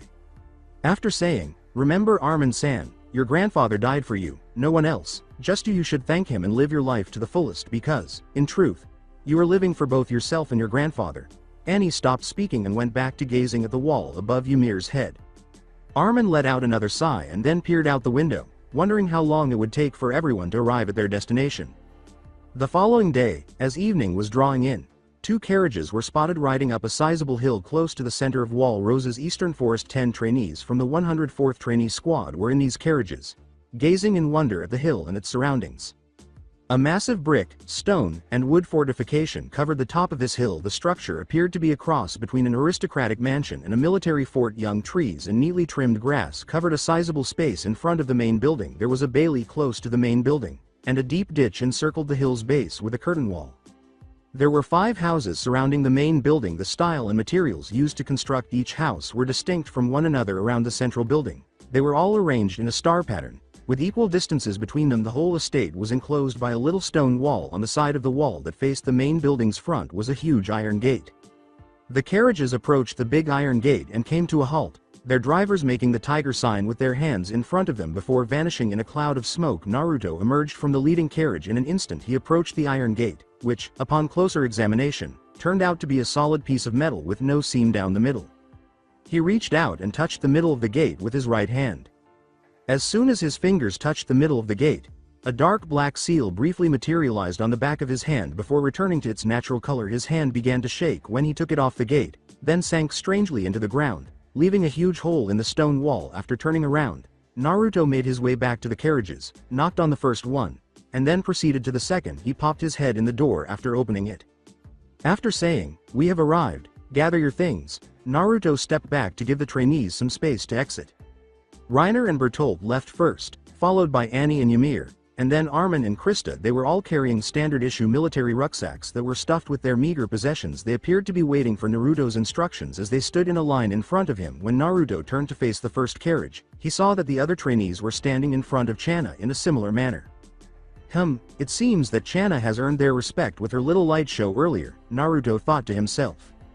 His eyes shifted back to the trainees before him. After 2 days of travel with only a brief rest, they all appeared to be in need of some rest and were a little worn out. He attracted Channa's attention by whistling at her. She followed his beckoning and brought her group with her. After about 30 seconds, all 10 trainees were arranged in front of Naruto as though she were a lieutenant and he was her commander. Channa stood beside him. Naruto studied each one, examining them all. "Look around you. This place is now your new home. You will be living inside of the large building in the center of my estate. Channa shall be your general trainer. It will be her task to get you physically fit. She shall have you in the mornings and I shall have in the evenings. If you have any questions, she shall have your answer. Any questions you may have now, however, can wait until we get you all situated. Follow me," Naruto said, speaking to them for the first time since the journey started. The others followed in a matter of seconds. Naruto flicked his left hand when the final person entered, and a black seal momentarily materialized before disappearing. When he first touched the iron gate, it had sunk into the ground, but it rose up and returned to its original position, appearing as though it had never been moved. The group arrived at the main building's stairs in roughly 5 minutes thanks to Naruto's quick pace from the gate, but everyone was a little breathless when they stopped, with the exception of Channa and Annie. Naruto sighed in his head as he turned around to see this. Naruto thought, Channa will have her work cut out for, as he coughed to draw their attention. "I would like to set some ground rules. Firstly, you are now family. Treat each other as such. Don't put one another down. Push each other to be the best you can. When one of you falls, I expect all of you to help them up. Secondly, as you all saw, there are several smaller buildings around the main building. The one closest to the building is the bailey, which is where all of your food will be prepared." When food was mentioned, Sasha had a distant scowl on her face. "You are allowed inside this building whenever you like, although you will only have access to food during meal times. The 5 small houses near the wall are off limits. Anyone caught there will be severely reprimanded. This also goes for my study, which is located at the top of the central staircase. Naruto took a breath before continuing. Those are more or less the only rules you need to follow. Know that if you do anything questionable you will be met with consequences. The only other rule I have is this. If you do break the rules, make sure you are not caught. Am I clear? Naruto nodded and was greeted with a round of, "Hi, sensei." Naruto waved briefly before vanishing in a whirlpool of leaves, saying, "Chana will lead you to your rooms. I will be out for the remainder of the day. Use this time to explore the estate. Dinner is in 2 hours." Every trainee stood there, not knowing what to do, until they were all drawn in by a cough coming from behind them. When they all turned around, Chana was standing in front of the estate's enormous double doors. Her expression was one of boredom. Chana said, "Follow me," and then she turned around and opened the doors. Mikasa entered the main building first and appeared to be in awe of what she saw. Chana paused to give the other trainees a chance to see their new home because their reactions were similar. Massive tapestries covered the large stone walls of the main room, which had an expensive-looking hardwood floor. Given the size of the main room, one would typically anticipate a high ceiling. However, the ceiling was low, likely only 9 meters above the ground, and short in relation to the room's length and width. A sizable spiral staircase that linked the first and second floors was located in the middle of the space. A door leading to the bailey was located to the right of the staircase. Deciding they had enough time to stare, Chana made their way to the main staircase. They went up 2 stories before coming to a halt on the third. The third floor was essentially a lengthy corridor with doors on either side. 2 sizable stained glass windows, one facing north and the other south, were located at either end of the corridor. The north-facing window was red, while the south-facing window was blue. Until every trainee had filed in and could clearly hear her, Chana moved toward the north window. "This floor is where you shall be living," began Chana. "Boys shall be located on the right, girls on the left. At the end of the hallway, near the blue window, are the restrooms and bathing rooms. Mixed bathing has been prohibited. Sensei hasn't assigned chores yet, but the waste disposal from the restroom will be one of them, as well as cleaning the pots."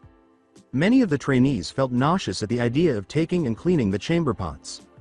"Hampers are located inside your rooms. Wash days shall be once a week," Chana sighed, as if she didn't want any more. "If any of you are religious, you can find a shard of the wall in the wardrobes located inside of your rooms, as well as copy of the scriptures inside your bedside table." Many of the trainees flinched when the wall cult was mentioned. A group of zealots known as the wall cult revered the 3 walls as gods. They had a large following since the fall of the Wall of Maria because they felt that when they prayed to the walls, they gained the strength to keep the titans out. With the king and queen openly engaging in the practice, they had also achieved extraordinary political power in the previous 3 years. However, they were a terrible harm to the military because they thought that any alteration to the wall, whether it was adding a cannon or cocking a crack, was a horrible crime that needed harsh punishment.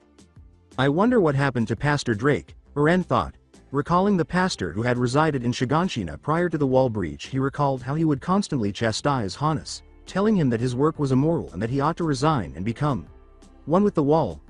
A euro. Whatever that meant. As Chana continued where she had left off, he looked up. Chana pointed to her left, to the door nearest the girl's side north window, and said, "If you have any questions, my room is this one. If I'm not there, then I am in the forest training and you'll just have to wait until I get back. You shall be bunking together, 2 people to room. There are 5 boys and 5 girls. Will there be 1 person with a room to themselves, or shall the odd one out from both sides bunk together?" replied Mikasa. Chana paused, counted rapidly, then sighed and turned to face Mikasa.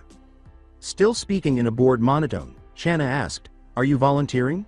Mikasa approached Erwin and took hold of his arm. Mikasa answered, "This is my brother. We've slept in the same room since we were young. It wouldn't be anything new."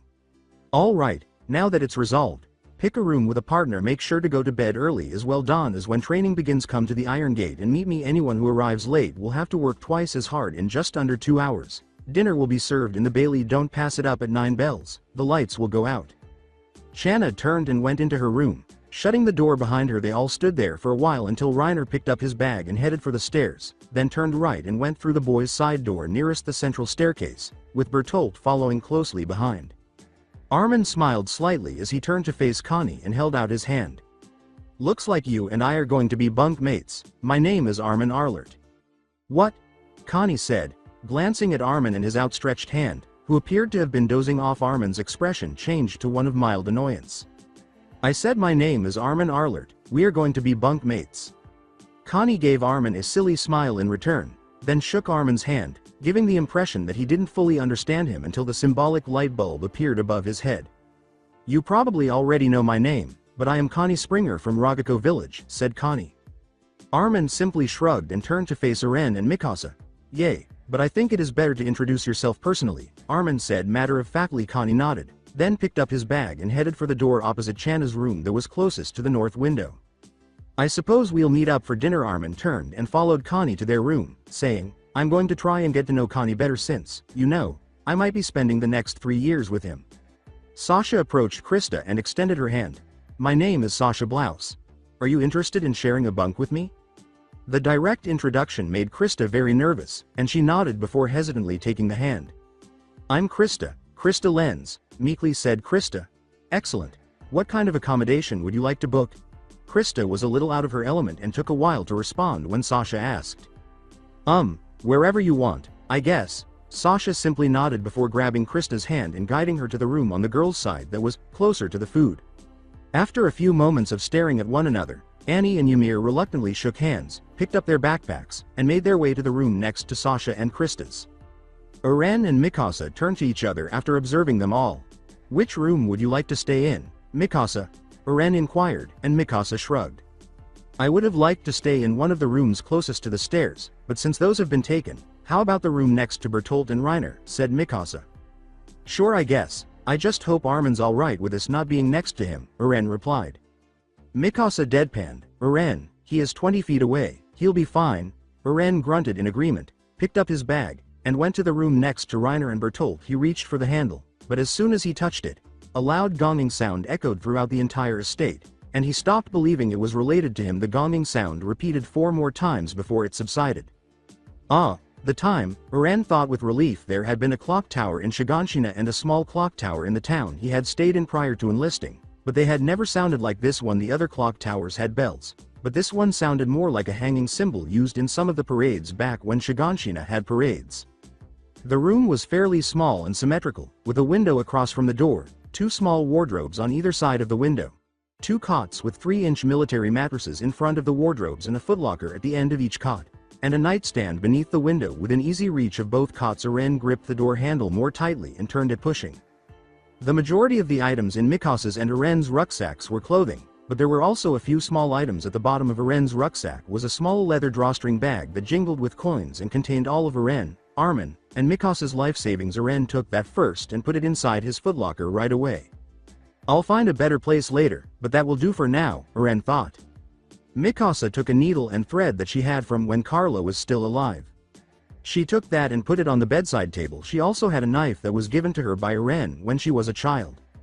The blade was smudged and wasn't nearly as shiny as it had once been, although the handle was quite new, looking like it had hardly been used. She took that and placed it under her pillow. Erwin took out a similar knife, although this one showed signs of wear, both in the blade and the handle. Erwin followed Mikasa's suit and placed the blade under his pillow. The only other thing remaining was Erwin's book of letters. Grisha, being a doctor, was one of the few people outside of the children of aristocracy that could read.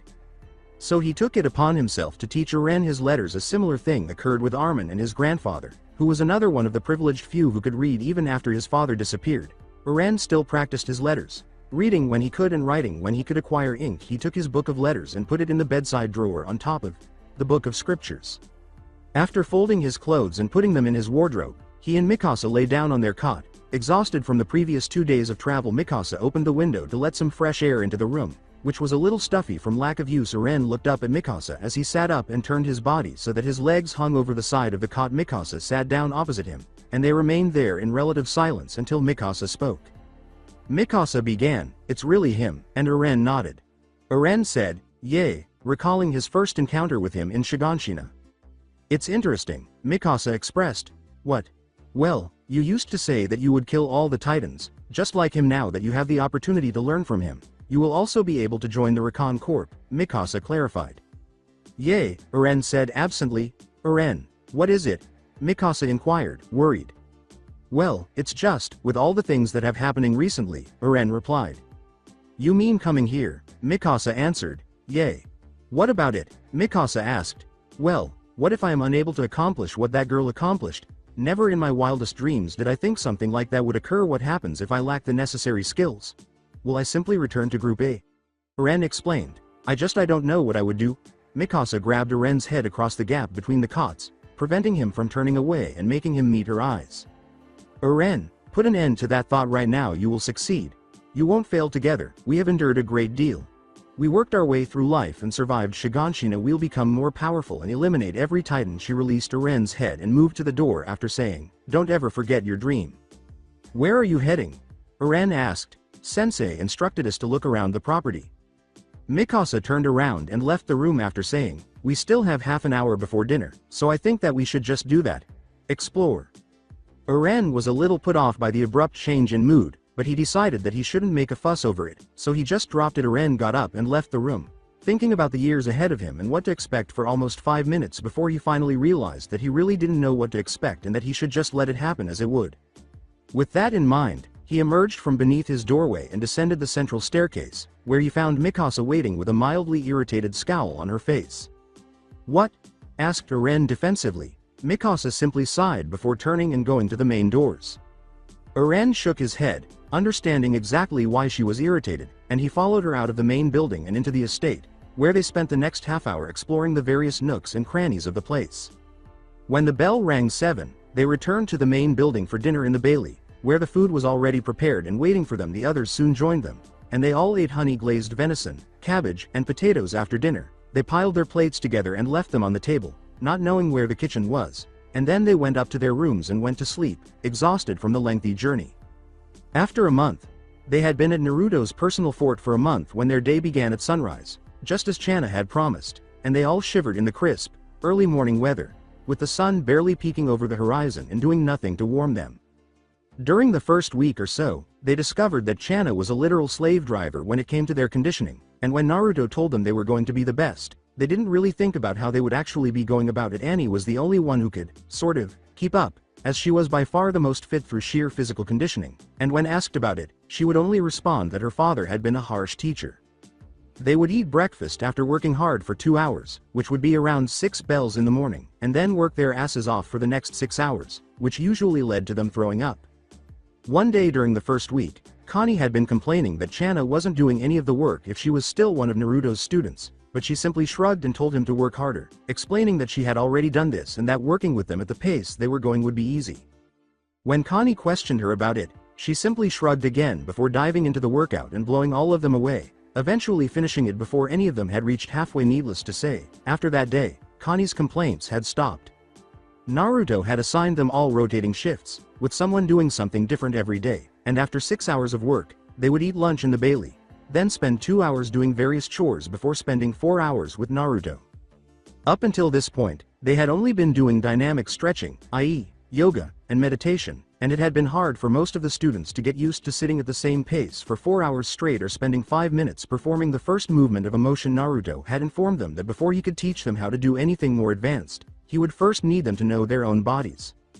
He would say to them, when you meditate, you need to feel your body, feel how your diaphragm pushes into your stomach and how your lungs expand when you breathe in. Feel the contraction and relaxation of your muscles as you move. This had been going on for a month. They were much farther north than when they were trainees under Shadis, for however brief a period that was, and the mornings and days in general were much colder than when they were in the south. After those 4 hours with Naruto, they would have 3 hours to themselves before lights out when they had to go to sleep. The trainees lined up in front of the iron gate and waited. Within moments, Channa appeared in front of them in a swirl of leaves, similar to how Naruto had left them on the first day they were there.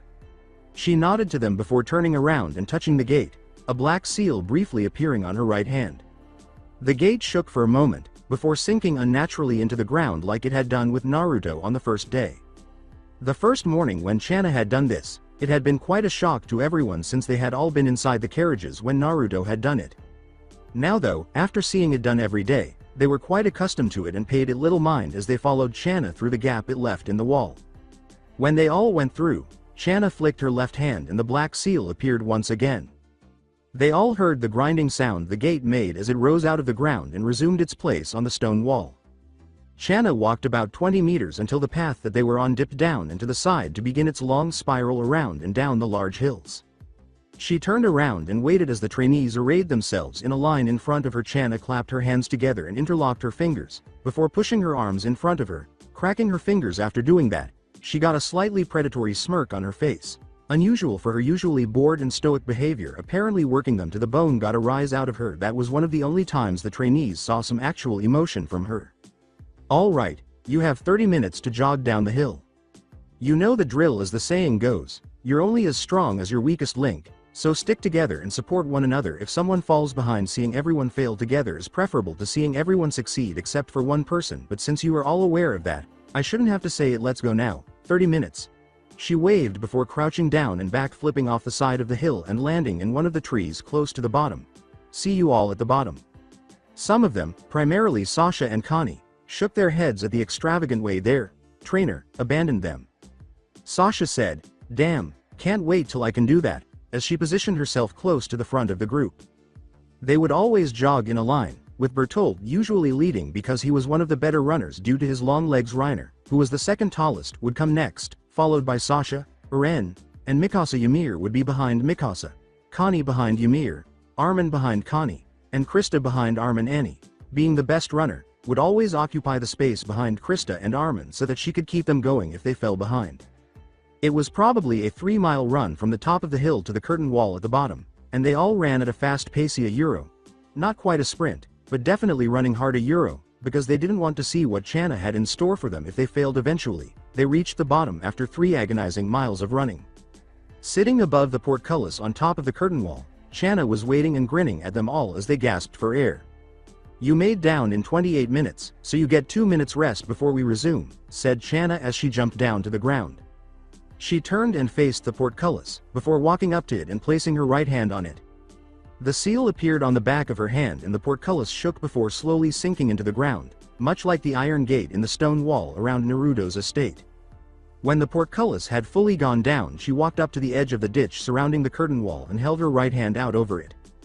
The seal appeared on the back of her right hand briefly before fading a moment later. The ground where Chana was standing started to shake and a wooden bridge started to move out of the ground below her feet until it extended all the way across the ditch. She turned around before whistling. Gaining the attention of the group of trainees, she didn't say anything, instead motioning with her hand for them to come hither, effectively telling them that their break was over. Following her across the bridge, they all silently accepted their fate of having to perform an extremely hard workout. As with everything else involving the seal, Chana flicked her left hand as soon as they were all off the bridge, and the portcullis and the bridge returned to their original positions. They all followed Chana for about half a mile into the forest along a small path that they had, more or less, created. 1 month of trudging along the same stretch of earth will do that. At the end of the path was a large clearing. There were a few things inside this clearing, mainly ropes and logs of varying sizes.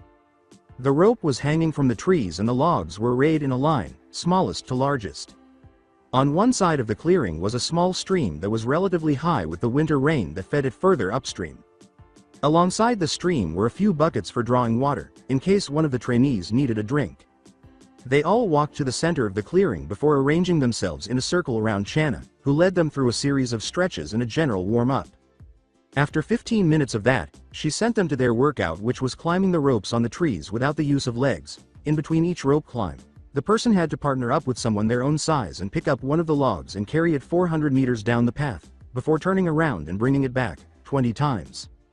This was what they spent the next hour and a half doing before heading back to the fort for breakfast. They had to jog up the hill in 45 minutes, or else they would have to run all the way down and back before they could have breakfast. They did not make it, and spent an additional hour and a half going down the hill and back up. When they ascended again, they discovered Chana eating a bowl of porridge while waiting on the stone wall near the iron gate, and they all looked up at her with equal parts hunger, incredulity, and rage. "Aren't you supposed to wait for your charges before you eat?" Connie accused, expressing what everyone else in the squad was thinking, even though no one else would say it. Chana wiped her mouth after taking another bite. "I waited and waited and waited until I became hungry and made the decision to wait for all of you with a full stomach instead of an empty one. In addition, when I'm hungry, I'm much more grumpy. You don't want to witness my bitchiness at this point, do you?" Chana said in a sweet, sarcastic voice. Connie simply went pale and shook his head, and Chana simply nodded before becoming her usual bored self again, tilting her head back and downing the remainder of her porridge before jumping down and putting her hand on the iron gate, which as usual sank into the ground as the group of weary students passed through it. then rising up behind them once more. They entered the bailey, grabbed bowls, and poured themselves some porridge from a heavy-looking pot before taking a seat at the long table by the kitchen. "Whoa, it hurts that nobody saw me when you all entered the room. How cruel," a voice from the other end of the table said, clearly sarcastic. Many of the trainees were stunned, but it wasn't because they had been so hungry that they hadn't even realized there had been a human in the bailey. At the end of the table was a man wearing doctor's scrubs, with wavy, shoulder-length, blonde hair, and he was Naruto. He didn't look like Naruto, and his voice and hair weren't at all like Naruto's, but he was Naruto. He had Naruto's face, and although his body was slightly less muscular than Naruto's, it was still Naruto's body, with the only obvious difference being that his left eye was sewn shut. Channa let out a loud sigh, and they turned away from him. "See, it was anticipated that they wouldn't see you for another year when they entered. Why didn't you hide?" Channa asked in an irritated tone, and C simply laughed before pointing his spoon at her. C responded, "You were supposed to be in and out of here an hour ago, so don't go pointing fingers." Before turning to face the 10 trainees, he appeared to be about to say something, but Connie interrupted him. "Naruto-sensei, why are you dressed that way and why do you look that way?" C received a blank stare before turning to face Channa and pointing his spoon at Connie. "He's not the most intelligent, is he?" Channa shook her head, then went to the tub and picked up the ladle in response to C's question. "Afraid not," Channa said, spooning herself more porridge. "Oh, right, it's to be expected, I suppose," Connie said, demonstrating their point about his mental capacity by not really understanding everything they were saying. "Well, to answer your question, Connie-kun, I'm not Naruto, which is why I'm dressed differently, at least not in the way you're imagining. However, you can just call me C-sensei, so don't worry about that," C responded. Connie struggled to understand the idea at first, but he finally warmed up before nodding. "So, C-sensei, will you impart any knowledge to us?" Armin asked, and C gave him a thoughtful expression before nodding and returning his spoon to his porridge. "Yes, most likely.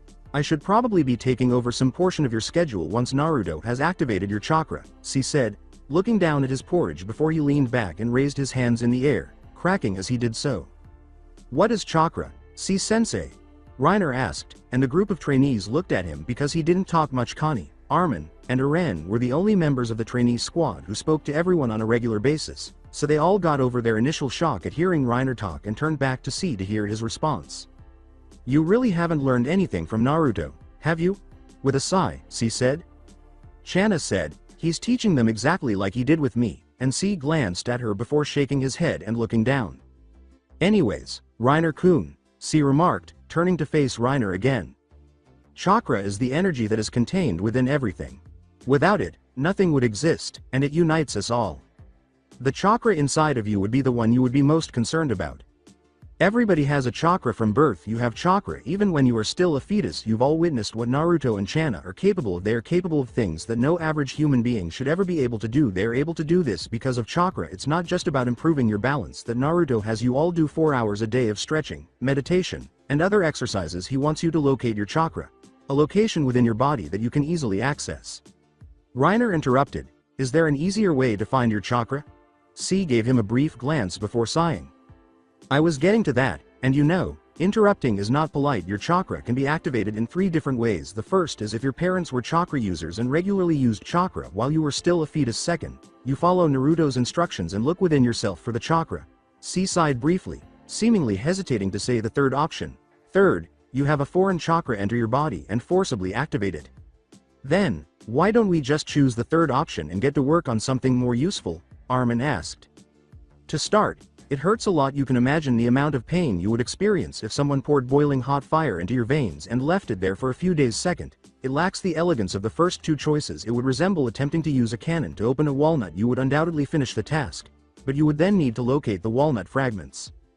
Everyone fell silent, not even eating their porridge. After C said this, C simply looked around, then leaned back, cracked his back, and grinned. "Well, it was good talking to all of you.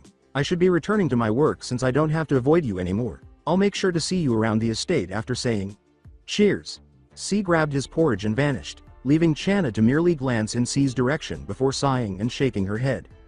"You have 10 minutes to consume as much as you want." As she began to eat her second bowl of porridge, Channa said, "We are behind schedule, so you will have to work extra hard if we want to get to Sensei within a reasonable time."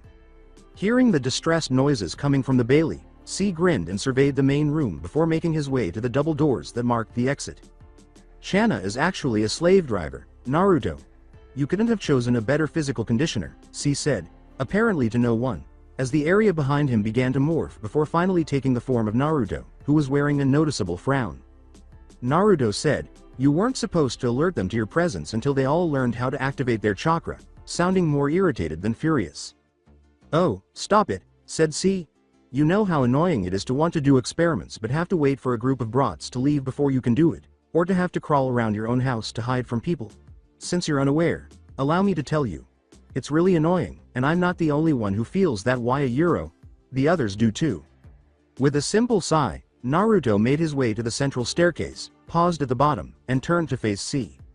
"I suppose I'll begin preparing the seal room now that the damage has been done, and I know you informed them of the 3 ways to access chakras. Just know that you will now be teaching them on Thursdays and Sundays because you seemed so eager to meet them." Naruto then ascended the stairs, and C watched him do so before turning around and going to the main double doors rather than opening them. He touched the middle of the doors with his right hand, and the black seal that had been on Chana and Naruto also appeared on the back of his hand. The doors shook for a few seconds before a large white seal appeared on the door, and then they swung inward, toward C. But instead of opening up to the estates as they would have if C hadn't touched them, they opened up into an underground hallway with doors lining the sides, each with a slot in the middle, and tiny hanging lights above each door, giving the hallway the appearance of an insane asylum. As he entered, he flicked his left hand, and the main building's double doors slammed shut behind him before shaking for a few seconds. C turned around and saw the door stop shaking. The white seal appeared on it before it completely vanished and replaced by a clear plastic door that looked into the main room. C grinned to himself. "I love my seals," said C to himself as he turned around and walked down the hallway. He walked for about 50 meters before turning left and into a room with a desk to one side and a massive green chalkboard embedded into the wall opposite of the door. It was blank and had a small layer of dust on it. He walked up to the chalkboard and passed his hand over the surface, as if he was passing his hand over a faithful sword that hadn't been used in many years. He did that for a few minutes, getting rid of the dust. He then walked over to the desk and pressed a button located on the bottom of one of the 2 drawers. A part of the wall behind C made a hissing sound before sliding out. C turned around and looked at the part of the wall that slid out. It looked like a box, with one side being the same color as the wall, a very sterile-looking white. The rest was made of a fine hardwood. Inside the box was a single piece of chalk. On the back of the chalk was a small seal. C picked up the piece of chalk gently, like it was a piece of expensive glass that he didn't want to break. He lifted it up and looked at it, as if appraising a gem, before quickly pushing in the small slot on the wall and rushing over to the chalkboard. He wrote a small equation on the chalkboard, which quickly disappeared into the chalkboard, as if it was ink sinking into a piece of cloth. Suddenly the chalkboard turned white, before green started to seep into the white. Then it turned back to the green it had been before. C then wrote another tiny equation, before it too sunk into the board. From the sides, many equations started to scroll onto the board until it was almost completely filled with white from the equations. C quickly went to work clearing space. He started crossing through many of the small equations near the edges of the board, causing them to disperse into dust and return back into his piece of chalk. He repeated this over and over until there was only one large equation in the center of the board. He placed his piece of chalk on the beginning of the equation, before pausing for a moment. He stood there, just holding the piece of chalk at the beginning of the equation, a conflicted look on his face, before he just shrugged and dragged his piece of chalk across the equation, effectively crossing it out and causing all of the chalk particles that made up the equation to gather on the tip of his piece of chalk until it was around 6 inches long. He sighed, before bringing his chalk piece to the very right of the board and started writing out a schedule for the trainees. "If I'm going to teach them, I'm going to teach them to my best, and I need you to operate at my best," C muttered to the chalkboard and to himself. C stood and wrote on the chalkboard for a while before he finally made his first training regimen, which literally took up 90% of the board. He grinned and clapped his hands together, being careful not to break the chalk, and wrote a little equation on 10% of the board, which immediately peeled off and shaped itself into a chair, which C immediately sat in. When the chair was pulled out from under him and he landed on his butt, he put his hands behind his head. Feeling proud of himself, he got up and turned around in time to see a miniature version of himself dash around the corner of his office. C shouted, "I swear, you little bastard, I'm gonna rip your freaking head off," while pursuing a dwarfed clone of himself throughout the subterranean complex. Naruto grinned to himself up in his study, feeling as though he had gotten some payback in the form of a playful "See, mini-me." The trainees were all lined up in Naruto's estate's gardens, where he had met them every day for the past month, but this time Naruto was late, as he usually waited for them, sitting in a lotus position near one of the flower beds. Notably, the plants in Naruto's garden, which was located near the back of the estate and was fenced off against any wildlife that might try to disturb it, never wilted and always remained in bloom. The only way to enter the garden was through a small iron gate that needed to be opened by one of the seals. When Naruto emerged in the middle of the gardens in a whirl of leaves and flower petals, the trainees were contemplating going in search of Chana. They knew this was the real Naruto because he was wearing Naruto's clothes and had the same waist length, spiky hair that Naruto always wore. "Good morning, students. Have you put in a lot of effort?" Naruto said calmly. He always began their sessions with the same words, always in a soothing tone that made the day's clothes seem to melt off your body. All of the trainees nodded, and Naruto also nodded before simply standing there. The trainees were unsure of what to do because, although Naruto had been their teacher, he had also been somewhat aloof, not really talking to them and instead concentrating entirely on the lesson. As a result, they were unsure of how to properly ask the question that they all wanted to know, and they all turned to look at Naruto as they heard him sigh. "I'm assuming everyone has a question for me." Weary, Naruto said. If only they knew that Naruto had been preparing for their question for the past 12 hours, they would all have been a little surprised that Naruto could read them so easily. Probably the most diplomatic of them all, Armin began. Yay, Naruto-sensei, we all met C-sensei this morning, and we got into talking about chakra and about how it is the thing that allows you and Chana-senpai to do all of the stuff you do. Continue, Naruto nodded. Well, he said that the eventual goal of all of our mediation and dynamic stretching was the finding and acquiring of our chakra, Armin said after nodding and taking a deep breath. As he nodded for Armin to continue, Naruto reflected, it seems that Armin-kun spent a while preparing this little speech of his. I rarely hear such an intelligent tongue on one so young. Armin hesitantly said, Sensei, please take no disrespect, for I mean none, and Naruto laughed a little at how indirect Armin's question was. I promise you, Armin-kun, I won't take any offense. Now say to me what you want, said Naruto. I think we can all agree that the meditation hasn't been the most thrilling activity we've done here, and when we spoke with C-sensei, he gave us advice on how to obtain our chakra much more quickly and easily. Naruto chuckled grimly. Quicker. Unquestionably. Easier. Not a chance in hell, Naruto retorted. Did he not tell you about the agonizing nature of the experience? He probably described it as fire running through your veins, but the pain from having a foreign body of chakra forcibly enter your body without any kind of exposure to chakra larger than your own is indescribable, said Armin, nodding. That description made all of the trainees a little pale. Nevertheless, it is highly effective, and following the procedure, you will have access to your chakra if everyone participates. We will be weeks ahead of schedule. Wasn't that what you were going to ask me? Naruto directed the final part of his statement at Armin, saying, if I could enter into your systems with my own chakra and forcibly activate your own. Armin nodded, hi, and Naruto followed suit before turning to face the other trainees. Is having instant access to your chakra at the expense of excruciating pain what you want? Asked Naruto to the other trainees. Seeing that the other trainees were unsure, Naruto knelt down to be eye level with each of his pupils. Make sure you decide as a group on whatever you decide. Avoid having one individual take it while the others do not, and vice versa. I'll go away and let you decide for yourself. With that, Naruto stood up, gave his students one last glance, placed his right hand in a half-tiger seal, and vanished in a haze of leaves and petals. When you have made your decision, touch the gate and I will appear, he said.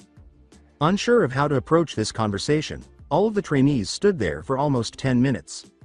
They all nodded, unable to come up with anything else. Well, they all said, turning to face Armin, who had said, I suppose we could all take a vote, and if we are undecided we could talk it out. Armin said, well, for taking the chakra thing, raise your hand, and he did. 8 people in their group raised their hands, but Bertolt swiftly followed after seeing Reiner do so it was 9-1. Sasha was the only person left. After Armin sat down on the ground and said, we said if we were undecided, that we would talk it out, the others moved into a rough circle. Sasha, who was clearly uncomfortable with the situation, blushed slightly as she looked down at the ground in the center of the circle. Sasha, you should start, she said. Well, according to Naruto-sensei, the pain would be unbearable. That implies that the pain we might experience if we do this is far worse than any pain you have ever experienced in your life. I mean, dynamic stretches and meditation are totally fine with me. I'm not in a rush to get my chakra, or whatever in pain. You know I truly dislike it, Sasha said, concluding her argument. Connie said, anyone else want to give an opposing statement, following Armin's statement? Connie, would you like to go? Armin inquired. Connie looked down in the circle and said, no, just as Sasha had done just a moment before. So, Connie, what is it? Living with Connie and all, Armin had a guess, but he allowed Connie to ask first. Well, what is meant by opposing statement? Before answering, Armin let out a mental sigh and had called it, moment. It took Connie a moment before he nodded slowly. An opposing argument is something you would say when you were trying to convince someone that thinks differently than you, to your own line of thought, she said. Well, then I would like to say something, Armin said, nodding, and then he gestured, go ahead, to Connie, who turned to face Sasha. Well, Sasha-san, visualize the food you could grab from the kitchen using chakra. You mentioned that the door was sealed, correct? Perhaps you need chakra to make it work, Connie said. I guess, Sasha said uncertainly. Everyone stared at Ymir in disbelief when she said, Sasha-san, if you take the procedure, I will give all of my lunches for the next 3 months, with the exception of Sasha, who literally looked at Ymir like her meal ticket. Armin remarked, now, Ymir-san, I hardly think that's fine. Stop talking. Sasha interrupted, pointing to Armin with her finger before passing it to Ymir. You're implying that I will receive all of your lunches for the ensuing 3 months if I accept this chakra thing? With excitement, Sasha asked. Yes, Ymir said, trying not to grin at how easily he could influence Sasha. Agree. Everyone else sat there staring at Ymir and Sasha. Ymir for making that ridiculous deal in the first place and Sasha for actually taking it. It made everyone realize how easily Sasha could get upset. Sasha responded, she said, standing up and shaking hands with Ymir. After giving them both a quick glance, Armin shook his head and stood up. Well, now that we have that resolved, Armin replied, we should let Naruto-sensei know. He approached the garden's entrance, but before he even touched the door, he turned to face them all. Are you all certain? Armin asked, double-checking that they were all adamant about their choice. When he saw that everyone, including Sasha, nodded, he nodded as well before touching the garden door. Naruto materialized behind them in a whirl of leaves and petals as soon as his hand touched it. Have you decided on anything yet? Naruto asked. They didn't need to know that he had been in the garden with them when they made their decision. After Armin said, we have decided Toyuro to take the procedure, Naruto glanced over each one and then nodded. Okay, follow me, Naruto said as he passed through them and reached the garden door. He touched the door and the seal appeared on it. It shook for a moment before opening for them. He led them around the main building and to the 2 main double doors of the estate, and they all followed him. However, instead of going anywhere, Naruto stayed in the main room until all of his students were with him. He then closed the double doors and touched the center, and the doors began to shake, but this time a dark blue seal appeared on them. Naruto retreated a step as the doors opened inward, revealing a large, dark room that was so large that it needed large stone pillars to support its roof, and it was underground, which gave it a slightly unsettling feel. Since all of his students were in disbelief that a door could lead to more than one area, Naruto stepped forward and was about to shut the doors when he noticed that none of them had followed him in. Follow me, Naruto said again, urging them to stop being stunned. After turning and continuing to move into the center of the room, he felt all of his students pass through the doorway. Then, with a flick of his left hand, the doors slammed shut, creating a loud echo that echoed throughout the entire space. 10 circles were evenly spaced around an 11th circle in the very center of the room, which appeared to be a circle of circles around a central circle. The circles were made of very small seals themselves, and all of the seals were written in blood. The 10 circles surrounding the central circle were slightly smaller than the central one, and they were all connected by lines of very elaborate seals and kanji. The trainees were all a little distance away, unsure of what to do, and Naruto took a deep breath before turning to face them as he entered the seal array, being careful not to step on any of the lines connecting the 10 circles to the 11th until he was standing directly in the center circle. All right, now please stand in one of the circles that surrounds me. Take extra care to avoid smudging the kanji and, for your own safety, avoid stepping on it. After nodding, each trainee located a circle to stand in. After they were all positioned, Naruto turned slowly and gave each one a final opportunity to retreat. Naruto stated, if you don't want to do this, you don't have to. No one will think any less of you if you do back out now. While deliberately glancing at Sasha, he nodded when they all shook their heads in agreement. He clapped his hands together and then slammed them into the ground on either side of him. Okay then, he said. Naruto yelled, Fa, Injutsu. Asuku, sealing technique.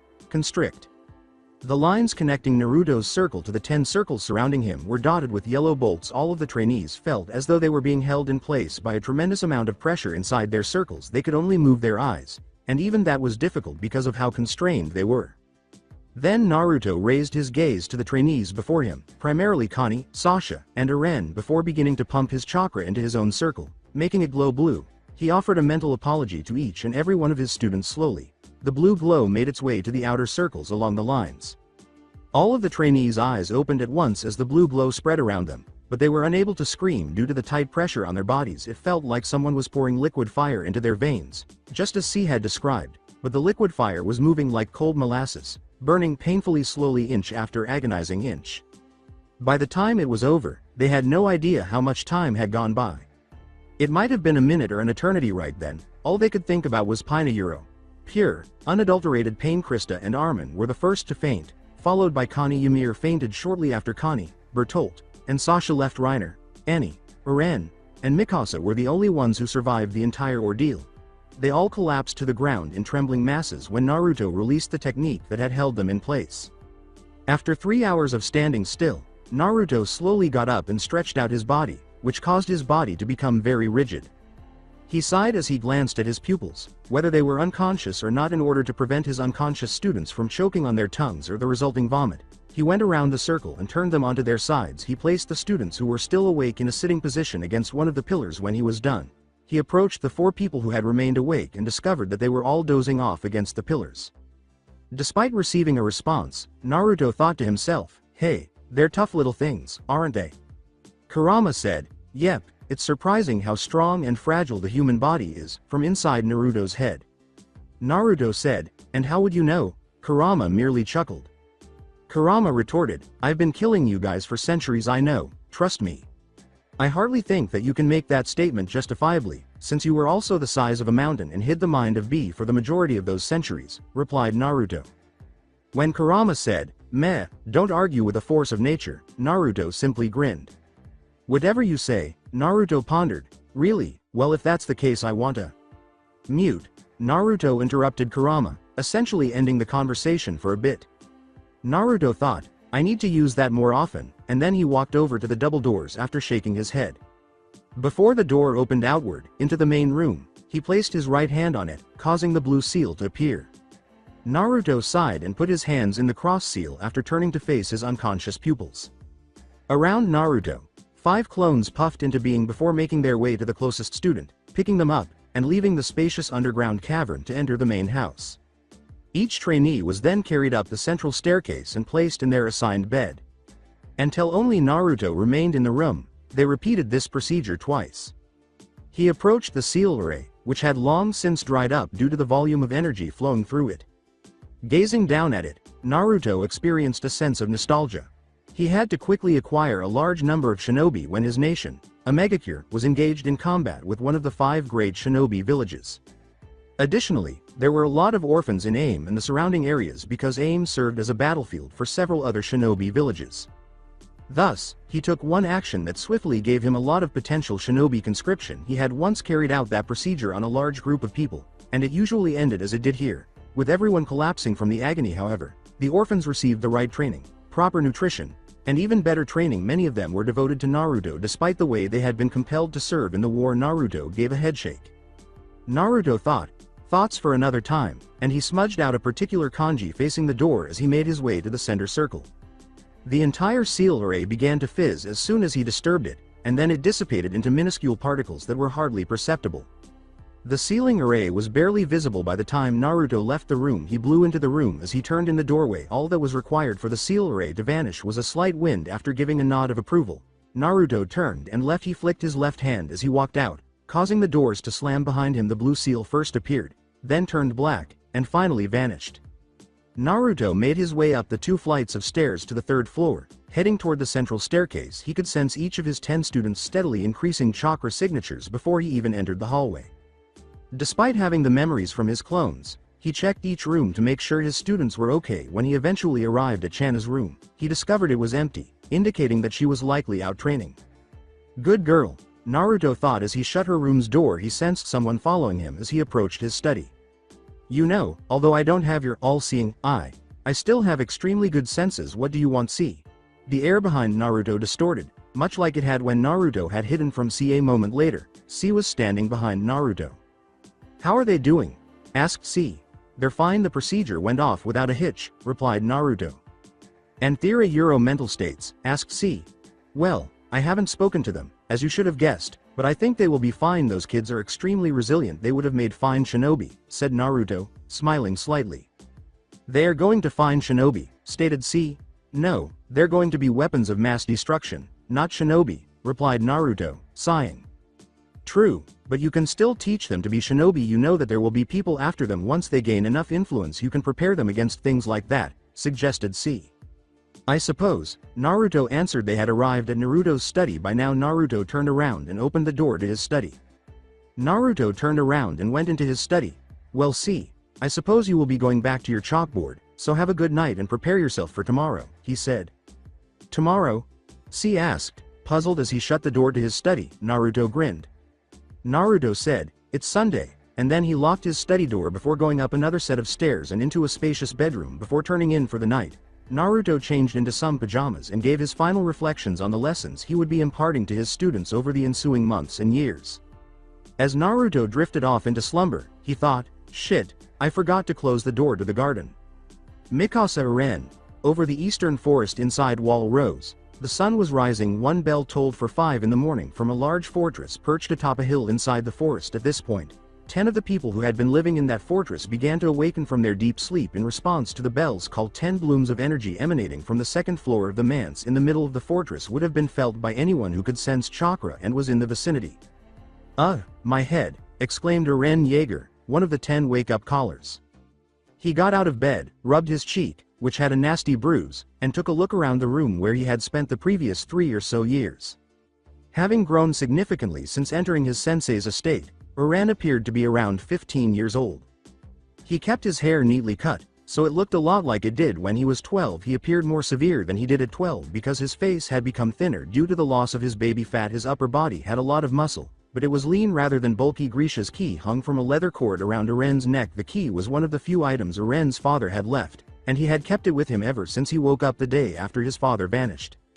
Well, if you had actually tried to dodge Annie's punches, rather than trying to tank them, your head might not hurt as much. Mikasa Ackerman, Eren's adopted sister and longtime friend, was sitting up in her bed, staring at him with a small smile. She had also changed significantly over the past 3 years, appearing only marginally like the person she had been when she was 12. She had followed their sensei's advice and allowed her hair to grow out. It was tied in a tight French braid and now hung around her lower back. Carla's beaded leather hair tie, which was at the bottom of the braid, prevented it from falling loose. Her bangs were left in place, with one hanging down the middle of her face between her 2 eyes and the other 2 hanging loosely on either side, framing her face. Eren had initially objected to her keeping it for a long time, claiming that it would interfere with their training. However, he was reassured when their sensei pointed out that he had long hair and that there were numerous jutsu that could be used with it. Few could match the elegance she exuded. Due to her slightly longer face, she had little to no body fat and was extremely well-toned despite not having a lot of muscle. Her bust had also swelled over the previous 3 years, giving her a curvaceous appearance. Eren said, "I still beat her, didn't I?"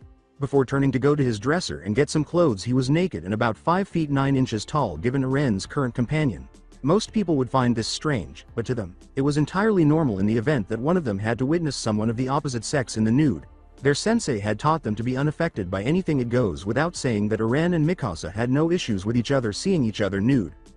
Yes, you beat her, but in the future, there might be a situation where you cannot shrug off someone's attack. Then what? Mikasa responded after glancing down at her. Eren sighed, shook his head, and turned back to the dresser, where he took out a white cotton shirt and cargo pants. Mikasa got out of bed and opened her dresser while he was working on that. She was the same height as Eren. She took a shirt and pair of pants from her dresser, which were exactly like Eren's. She turned as she began to put them on and saw Eren following suit. Then she pulled out a small leather sheath from a drawer near the bottom of the dresser. After fastening the sheath to her left bicep, she reached beneath her pillow and took her knife. After staring at her warped reflection in the ancient blade for a few moments, she placed the knife in its sheath and shut the drawer. The door to their room was thrown open just as Eren had finished sheathing his knife, which was also on his left bicep. Armin Arlert, 15, was standing in the doorway. Physically, Armin had likely changed the least of the 3. He had shoulder-length hair and was 5 feet 5 inches tall. He wore his grandfather's hat on top of his head, but with a modification, a strap fastened to the hat secured it securely to Armin's head. He lacked muscle and was relatively thin in addition. He wore a pair of glasses that gave him a very astute appearance. A huge spool of ultra-strong steel wire, extremely thin and razor-sharp, was strapped to his hip. There was a barbed object in the middle of the spool that resembled a tiny harpoon. Erwin. Mikasa. What are you two still doing getting dressed? You two are the last ones out. You don't want to be late for breakfast or Sasha is going to eat your portion, replied Armin. Erwin responded, don't worry Armin, we were just about to leave. Go on, we'll be down in a moment, as he obtained a pair of combat boots and socks from beneath his bed. After a brief moment of standing in the doorway, Armin nodded, turned around, and made his way to the central staircase. Just as Mikasa was tying her boots, there was a tapping sound in the room. A big bird that resembled a raven was pecking at the window when she looked up. Despite being the size of a large house cat, the bird had the appearance and color of a raven. She got up, approached the window, unlatched the lock, and opened it. The raven seemed to express gratitude by bobbing its head up and down. After that, Mikasa reached out and touched the raven's nose tip. She began pumping her chakra into the raven's body. After gathering it in her hand, the raven tensed up and then ruffled its feathers. It scurried up her arm to perch on her shoulder. After swiftly hopping up onto her outstretched hand, reaching up, Mikasa began to caress the bird's black feathers, which were soft to the touch and completely black. Mikasa cooed to the bird, looks like I wasn't the only one to sleep in, Kurayamino. Eren got up and made his way to the door after correctly lacing his boots. Eren said, come on Mikasa, Armin is right, we are late. As he stood in their room's doorway, Mikasa merely gave a nod, then spun around, shutting and locking the window. She followed him out of their room and turned around again. Kristita, Sasha, Reiner, Ymir, Armin, Bertolt, Connie, and Annie. Burp. I think that was the best breakfast I ever had, Sasha Blouse exclaimed with joy. She sat on a bench inside the Bailey and leaned back until her body was parallel to the floor. She had matured significantly over the past few years of their relationship, just like everyone else. Her hair was pulled back in a ponytail to her mid-back, and she was 5 feet 6 inches tall. Like Mikasa, she had left her bangs down to the middle of her neck, framing her face. She had a lot of muscle and was more robustly built than the other girls in their group, excluding Annie. In a contest of strength, Annie and Ymir would be the only other girls who could match her. She was wearing the same Bailey white cotton shirt and cargo pants as the others. Beside her was a bow staff that was immaculately well maintained despite its extreme wear. Reiner Braun remarked, you always say that whenever we eat, with a hint of annoyance. Reiner, who stood 6 feet 2 and had a very broad chest, was by far the largest of the 10 trainees. In terms of physical prowess, he was superior to everyone else in their group. His hair was cut short in a style reminiscent of the military. In addition, his face had grown wider, with a heavy-set, square jaw and a much more prominent chin. He had a perpetually stern look in his eyes, which had also become a little more sunken. There were 2 unusual-looking swords on his back. They resembled trench knives, but their blades were about 2/3 of a meter long rather than the customary 30 centimeters. But Reiner, they say that hunger is the best seasoning, so perhaps every meal is the best to her, Krista meekly intervened. At 4 feet 9 inches, she was the smallest member of the group. She looked like she could be broken by a stiff breeze because she was so thin. Her short blonde hair was styled in a low ponytail that fell between her shoulder blades. There was a scroll beside her, as big as she was a large canary, easily the size of a small chicken, was perched on the back of the scroll. But every time she says that a meal is the best, it carries less value for the next time she says it, Annie responded. She was only 5 feet tall, so her height hadn't increased as much as everyone else's. Her relatively short blonde hair was pulled back into a short ponytail that hung down to the nape of her neck. Her bangs hung down in front of her face. The left bang was partially held back by her ear, while the right bang nearly covered her entire right eye. She had muscle definition that some of the boys lacked, making her the most muscular girl in the group. She wore leather gloves with what could only be called sharpened thimbles on each hand. Each thimble was quite sharp and protruded from her fingers by about half an inch. They were dark, giving the impression that they were either stained during the forging process or made of raw iron or another dark metal. Additionally, the gloves' leather was stained to appear black, giving them a somewhat ominous appearance. Her cotton shirt also had a hood sewn onto the back, setting it apart from everyone else's. A tiny white albino snake coiled inside her hood. With a weary expression, Ymir said, "Sigh, we're all looking into this way too much. Just finish your food, guys." In the time she had spent with the 10 other children, she had undergone significant change. She had acted somewhat distant and unconcerned, replacing the defensive and occasionally manipulative manner she had displayed at the start of her 3 years with them. With a height of about 5 feet 11, she had become the tallest of the group of girls. She was by no means weak, but her body was more slender than Mikasa's and far less muscular than Sasha's or Annie's. She wore her hair in a high ponytail, but it fell to her mid-back.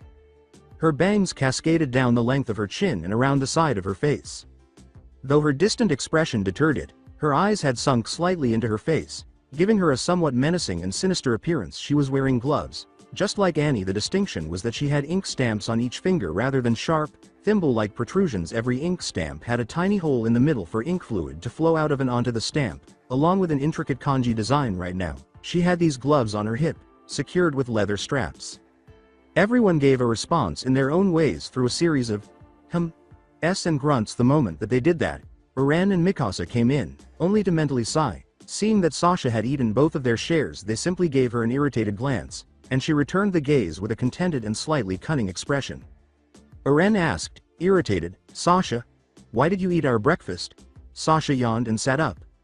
"Well, I was already here, and you guys were taking so long, and then I saw your food just sitting there, getting cold.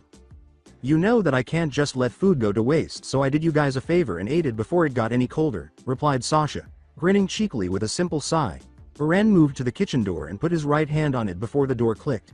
The back of his hand glowed brightly with a black seal. There was a kitchen inside. When Erwin pushed the door open, Mikasa sat with Connie and Armin while Erwin went inside and began preparing breakfast for himself and Mikasa. Connie asked, "So Mikasa, why were you so late?" Mikasa simply glanced at Connie and then shrugged, seeing that he would not receive a response. Not that he was anticipating Oniya. Connie shrugged. Being the shortest boy in the group, Connie hadn't grown as tall as the other children as he had done when he had arrived on the estate 3 years earlier. He had maintained a shaven head. He had a lot of muscle. Even more than Armin or Ren, on his shoulder rested a massive mantis larger than any known species. He carried a basic katana on his side, but it was not flat like a traditional katana. Rather, the back of the blade was serrated. In a matter of seconds, Erwin emerged carrying breakfast for Mikasa and himself. After setting the plate in front of her, he took a seat beside Reiner and Bertolt. Erwin started eating his dried fruit and oatmeal for breakfast. After eating his breakfast for a short while, he put down his fork and turned to talk to Bertolt, but changed his mind when he noticed that his friend was having one of his anxious, sweaty episodes. In his 3 years with the group, Bertolt had grown significantly, and at 6 feet 11, he easily dwarfed every member of the group. Whenever he felt even the slightest bit alarmed or disturbed, he was prone to nervous sweating fits. This resulted from the passing of a loved one, though he never told the group who it was. Only a small amount of his brown hair hung loosely across his head after being chopped short to the crown. His body was very thin, lacking any of the muscle that his childhood friend Reiner had. Slung across his back was an unusually large long bow. It was much longer than the typical 6-foot length, measuring about 8.5 feet. Additionally, the wire was marginally thicker than usual, though this was most likely done to make up for its size. His appearance seemed a little strange because he was without a quiver or arrows on his right hand. He had a glove with a seal on the palm. The glove had a rich crimson hue and exceptionally large red butterfly, the same color as Bertolt's glove, with wingspans that easily reached 2 feet across and antennae that were each at least half a foot long, was perched atop his bow. Erwin returned his attention to his breakfast, then sighed and ate it all. Mikasa was also finishing her breakfast when he turned to look at her across the table, scooping up the remnants of his breakfast into his mouth. He tipped his head back and picked up his plate. Then, as though at the same moment, everyone got up and began to file out of the bailey, leaving their plates on the table. As the final person in the file, Mikasa turned around and made a cross-shaped hand seal with her fingers just before leaving.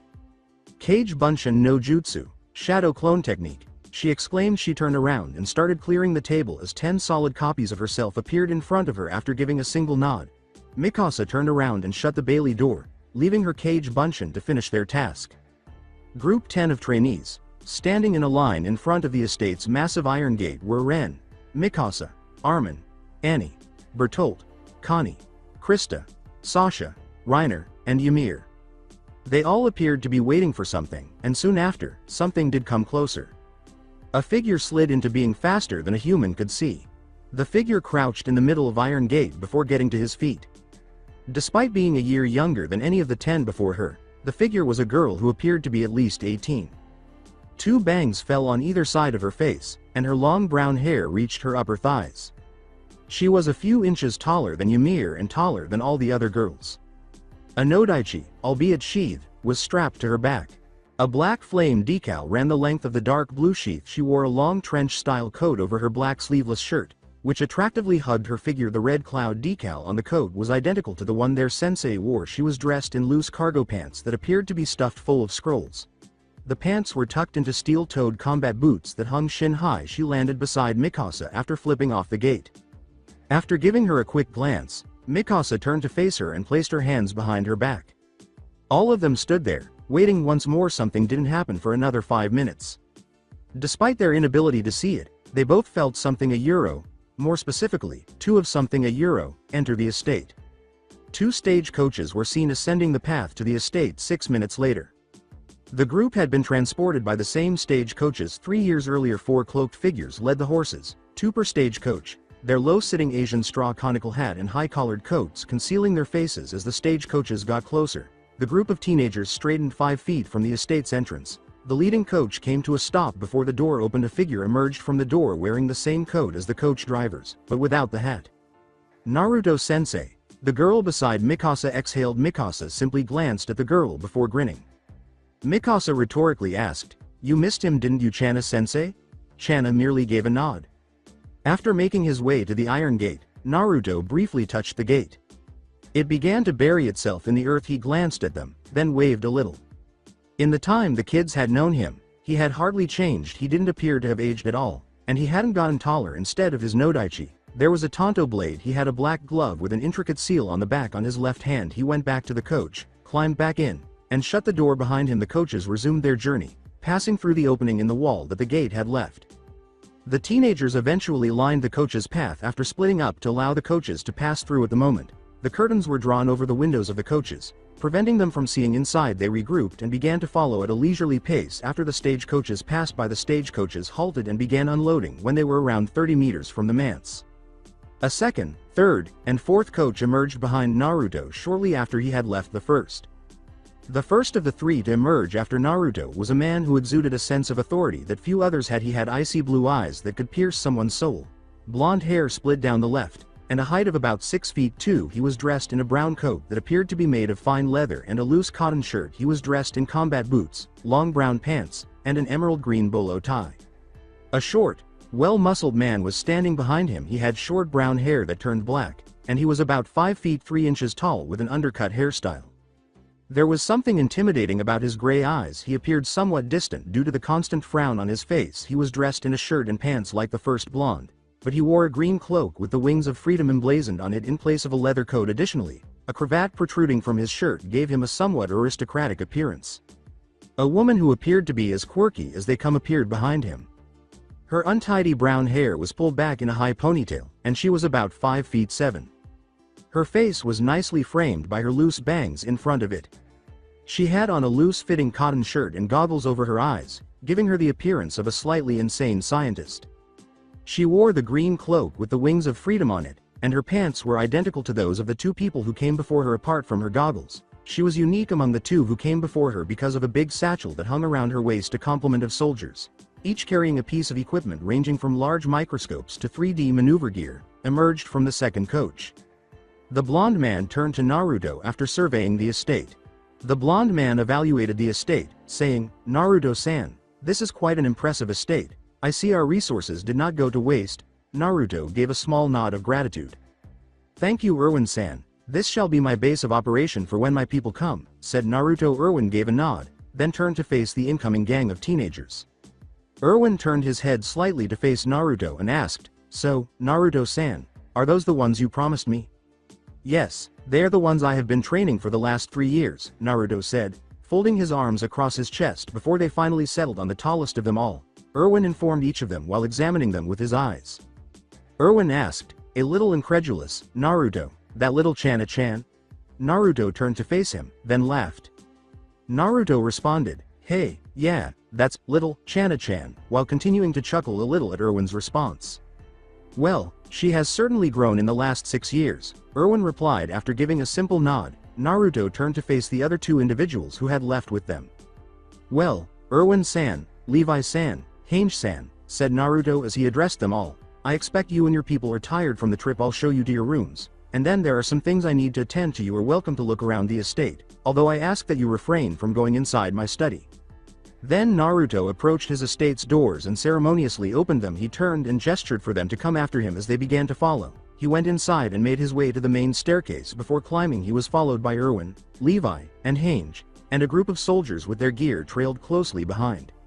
The figures got off the coaches and began unsaddling the horses while Naruto was escorting his guests to their rooms. Then, they turned to the teenagers and motioned for them to assist. They all began jogging to the stage coaches as soon as they saw the call, and they were there in a matter of seconds assisting the drivers. All of the drivers removed their hats to reveal that they were Naruto clones. Each of them gave the teenagers a nod before handing them authority. They each raised their hands in a hand signal and released a puff of smoke when they realized that every teenager was doing well. Before the horses were completely stripped and taken to their stables, the soldiers had descended and brought the remaining equipment from the second coach into the manse. This process took several minutes. Once the horses were in their proper positions, Eren, Ymir, Connie, and Armin entered the house and came out a short while later holding two enormous scrolls between them. They unrolled the scrolls after placing them on the ground in front of the coaches. Each of the scrolls was 10 feet long. The material they were made of had the appearance of metal and was equally heavy, but it unrolled easily and had the qualities of cloth. A huge seal that ran the length of the scrolls was inscribed on the metal surface. Before beginning to push the stage coaches onto their respective scrolls, Sasha and Reiner silently positioned themselves behind each coach. Before the stage coaches began to move, their muscles briefly swelled. Given that the coaches could have easily weighed up to 500 kilograms each, anyone watching this scene would have been in shock. Sasha and Reiner, who had not even perspired from the effort, took a step back when the coaches had finished using their scrolls. Approaching the first coach, Krista put her hands on two circles at the bottom of the scroll the coach was standing on. She began to inject chakra into the scroll, and after a brief period of inaction, a puff of smoke appeared. As the smoke cleared, the coach was gone, and there was a tiny, faintly glowing red circle in the middle of the scroll. Krista got to her feet, then moved on to the next scroll and followed suit. Then the scrolls were rolled up and carried back into the house by Eren, Ymir, Connie, and Armin. As they waited for their allies to return, Mikasa inquired, "Channa-sensei, who was the blonde man who said he recognized you?" Channa gave Mikasa a downward glance before grinning a little. "Mikasa-san, do you know who Erwin Smith is, or what he represents?" asked Channa. "You mean that man was Erwin Smith?" Mikasa's eyes widened suddenly, almost imperceptibly. "Commander Erwin Smith is the leader of Recon Corps and Scouting Legion. He is one of the 5 leading commanders. Their political power is only exceeded by the king and the church," she said. "MMHMM, replied Channa, turning toward the residence. "I met him once, 6 years ago, after Naruto-sensei had found me. He looks just as he did then, tall and stern and looking as if he could take on all the titans and win." The others were raptly listening to their conversation as Channa was saying this. Reiner, Bertolt, and Annie all tensed up a little at the mention of Erwin, then turned to face the manse with fresh eyes. Mikasa was going to ask more questions, but their friends had already left the building and were on their way to meet up. Once they were all back together, they headed for the Iron Gate. They walked to the entrance for about 5 minutes before stopping. After walking ahead of them, Channa turned to face the trainees. As usual, Channa said, "Well, now that is over, let's start the morning race. If you can beat me, you will be exempt from the rest of today's physical activities. The last person will have double work." She then turned on her heel and jumped over the gate. She briefly blurred as she touched the opposite side, causing her body to fill with chakra, and then she vanished completely, moving so quickly that no one could see her without a second's hesitation. The others hurried after her.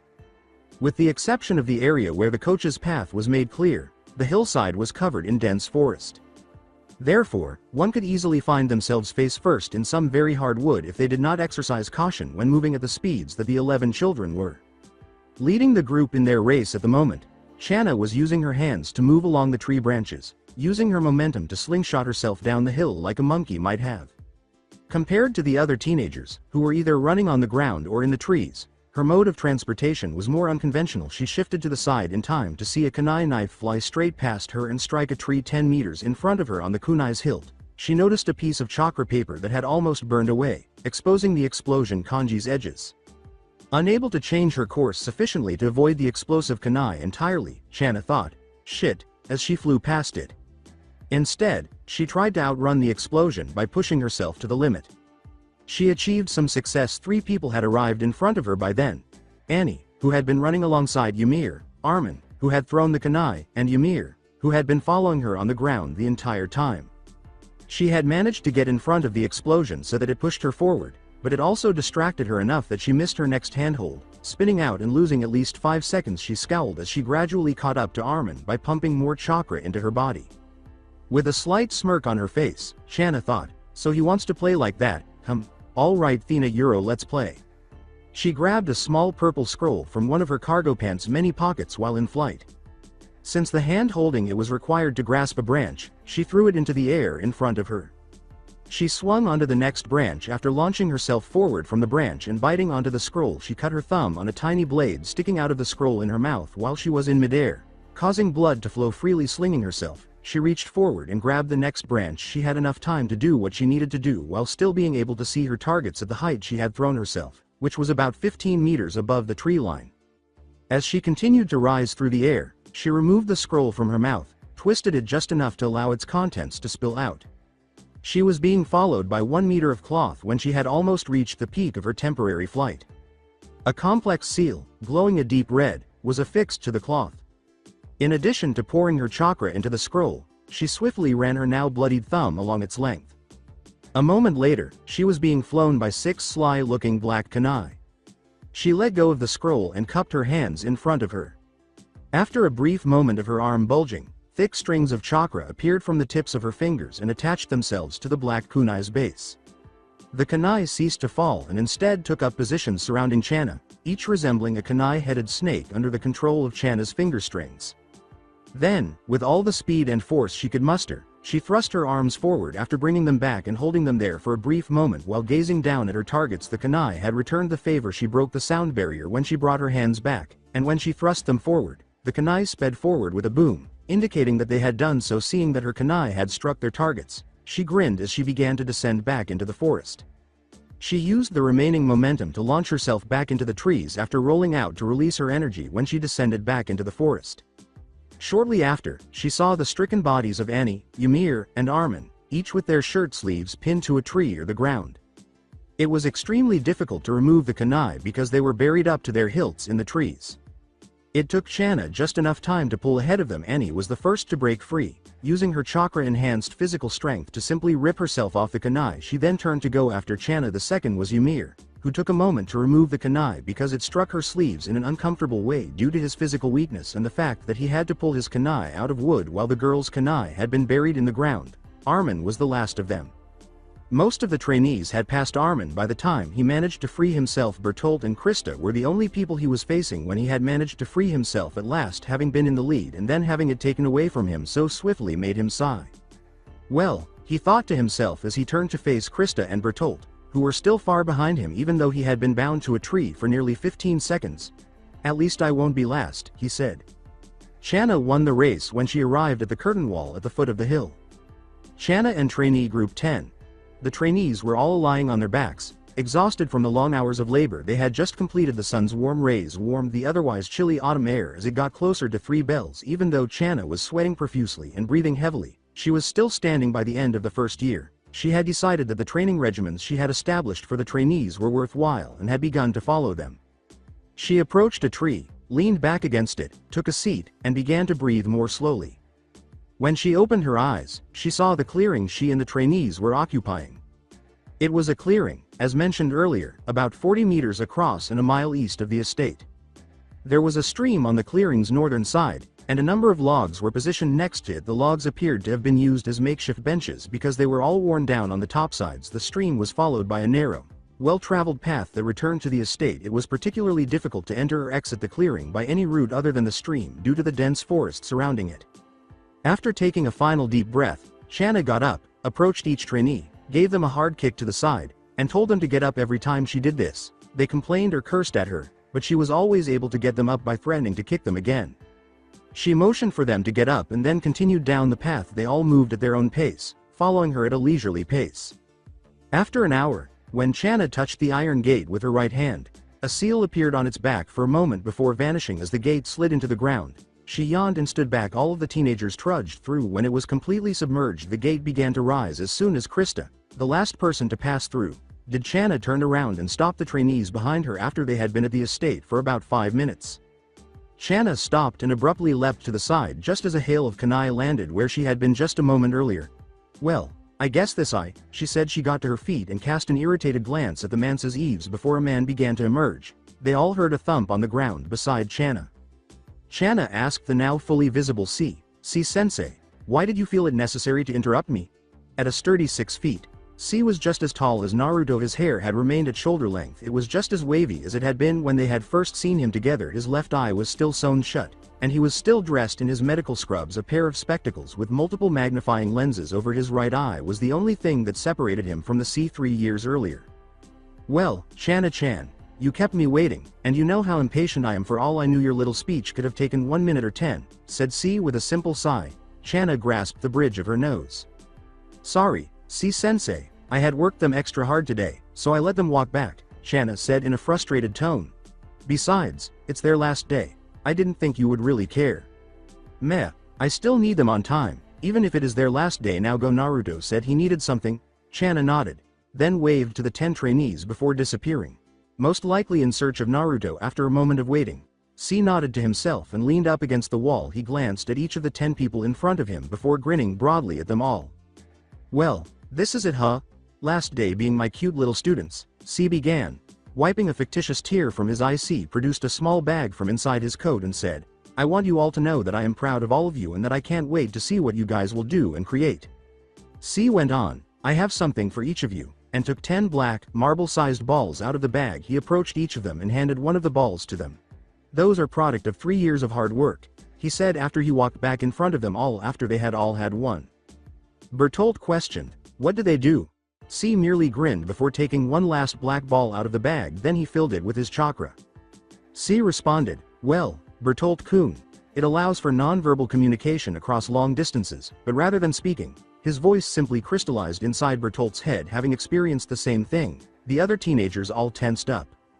All you need to do is channel your chakra into the ball and, so long as it in contact, think what you want to be communicated, and the communication ball would interpret it and send the message to each of the other communication balls, C stated, continuing to speak through the communication ball. A word of warning though, be sure that whatever you want to say, you would be willing to say in front of everyone else. The ball has no way to distinguish who wants to talk to whom, so it will transmit the message to every ball. C blurred off, leaving the 10 teenagers behind. Now with that said and done, everyone is dismissed. I have an experiment to complete, so you have the rest of the day off unless told otherwise. Connie said to the others, well, what do you guys want to do? Sasha said, well, I don't know about you guys, but I could go for some lunch. As she made her way to the Bailey after a collective sigh, the group followed Sasha. Naruto grinned and laughed a little from his study. You know, Naruto, I'm going to miss them, said C. His body was pressed up against Naruto's doorway. Yes, but you know you are not a field operative. You are much more valuable here, trying to find a way back to our world, said Naruto. Which reminds me, what is the status on Seal? Have you made any headway?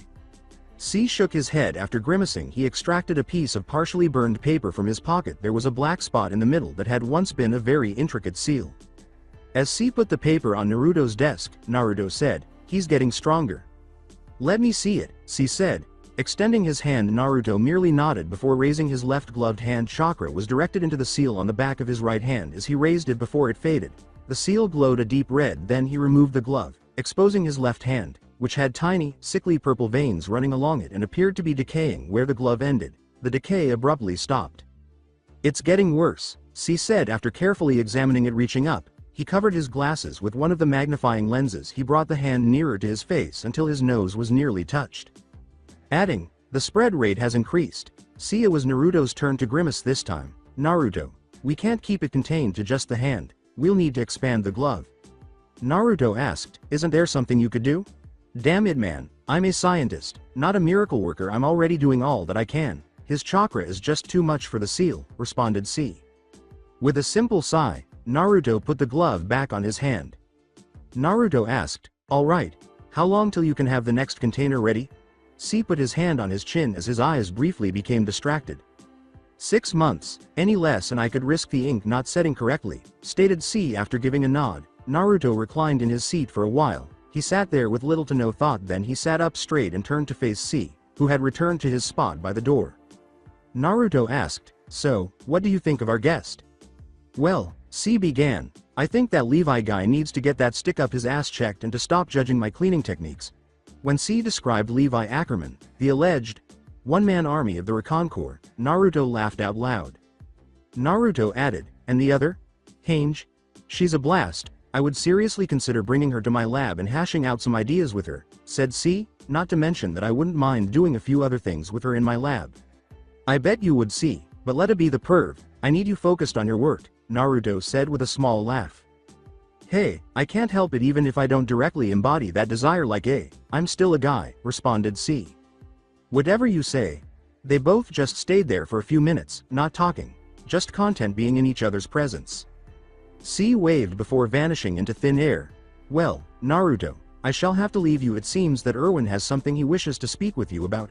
Naruto's window slammed open at that same moment. Naruto only chuckled, getting up from the chair and going over to the window to close it. Naruto had just closed it when he heard the knock on his door. Naruto yelled, "Come in," and walked back to his seat. Erwin bowed slightly as he entered after opening the door. After taking a seat behind his desk, Naruto motioned for Erwin to follow suit. Erwin approached the desk and took a seat facing Naruto. Naruto-san, this is a most impressive estate and your generosity is unmatched, Erwin said. He started to say something else, but Naruto waved him away. Don't pander to me, Erwin-san. It doesn't suit you now. What did you want to discuss? Asked Naruto. Erwin's eyes became serious. We need you, Naruto-san, Erwin said. Naruto laughed and said, need me?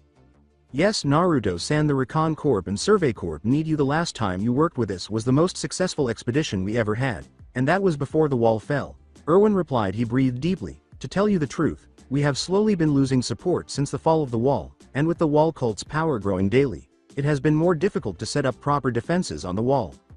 Naruto said, that isn't good. The wall cult has been getting quite troublesome as of late. I just think all that's good that my students don't share in their views or practices. Good, Erwin concurred. So Naruto, how strong are they? You didn't talk a lot about them on the way here? Individually, they are strong, although your man Levi could beat most of them in a Titan killing contest. Together though, they're comparable to a force of nature. At that statement, Erwin's eyes grew wide. If they are considered that strong by someone as powerful as Naruto-san, Erwin pondered. Erwin asked, so, Naruto-san, could they beat you? Like C had done a moment earlier, Naruto placed his hand on his chin and began to think. I truly don't know if they took my teachings to heart. They very well could, but as of right now, I could beat them. Erwin asked, what do you mean, if they took your teachings to heart? Naruto chuckled. Even though you wanted weapons of mass destruction, I still taught them to be shinobi, and don't worry, you'll have your weapons, they'll just be taught like shinobi. Naruto-san, what is a shinobi exactly? Erwin inquired, unconcerned that his earlier query had been rejected. In my world, shinobi was the highest class of mercenary. A shinobi village was a settlement created and funded by the country in which it resides. In return, a shinobi village would protect the country from enemy shinobi. One could go to a shinobi village, and so long as they had enough money, they could ask anything and the village would do it. Naruto paused, taking a breath, before continuing, a shinobi's knife is always laced with poison. Where we walk is in shadow. Shinobi do not value things so immaterial as honor or mercy. We are paid to do what no one else can do, or will do. You asked what my teachings were. Erwin only nodded, not used to getting so much information about Naruto's world all at once. A shinobi is taught to always keep something up his sleeve, never to reveal what he can do to anyone, not to his enemies and especially not to his friends after one has vanquished one's enemies. They're usually not the one to stick a knife into your kidneys. A shinobi's best weapon is not a sword, or jutsu. It's deception. If nobody knows anything about you, then nobody has an edge on you. Erwin was genuinely surprised by this response. However, he understood the philosophy underlying Naruto's remarks. In Erwin's mind, always have something up your sleeves. Thank you for your explanation. It was enlightening, Erwin replied. Naruto merely gave a nod. Happy to oblige, Naruto said. Now Naruto-san, back to what I came here to tell you, Erwin continued. The Recon Corp really does need you back. I feel that if we don't have some kind of success soon, we'll lose enough support that it will be fatal to the cause. Naruto got up and walked to his office door. Don't worry, Erwin-san, while I do enjoy teaching, it can't replace the feel of being out in the field. I think I have stayed here long enough, he said. This was quite a pleasant talk we have had, Erwin-san, but unfortunately, I have a few matters that need to be taken care of before tomorrow, said Naruto as he opened the door. Erwin said, that is quite fine, Naruto-san. I intend to have a nice long sleep in the bed you provided, as he was rising from his chair. He approached the door. They had said everything they needed to say, so neither of them spoke again. Naruto shut the door after Erwin entered and made his way back to his desk. After taking a deep breath and sitting down at his desk, he removed his coat to show his shoulder.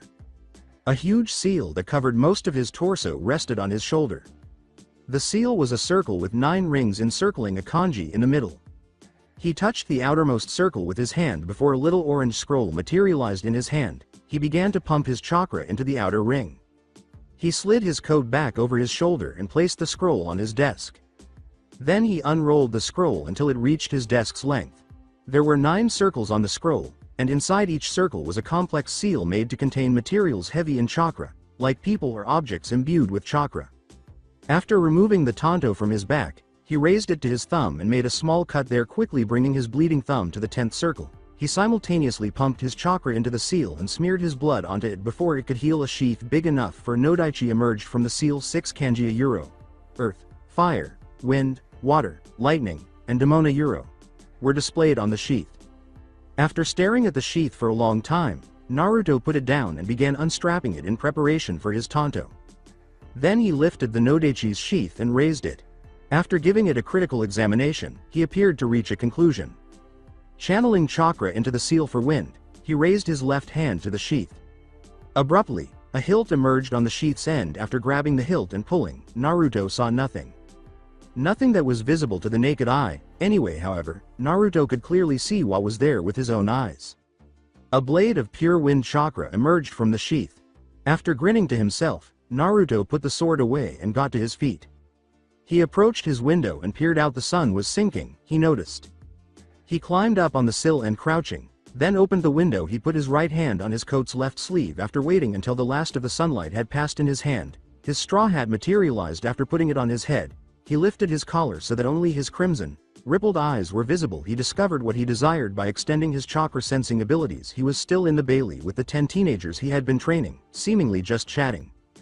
Naruto said to himself, "Well, my little student Sayuro, let us see if you took my training seriously," with a cunning smile on his face that no one could have seen. After saying that, Naruto leapt off the 4th story of the manse while holding his sheath in his right hand. As he hit the ground, he turned transparent. By the time he got to the ground, he was moving quickly in the direction of the bailey, and the only indication that he was there were the small indentations in the ground.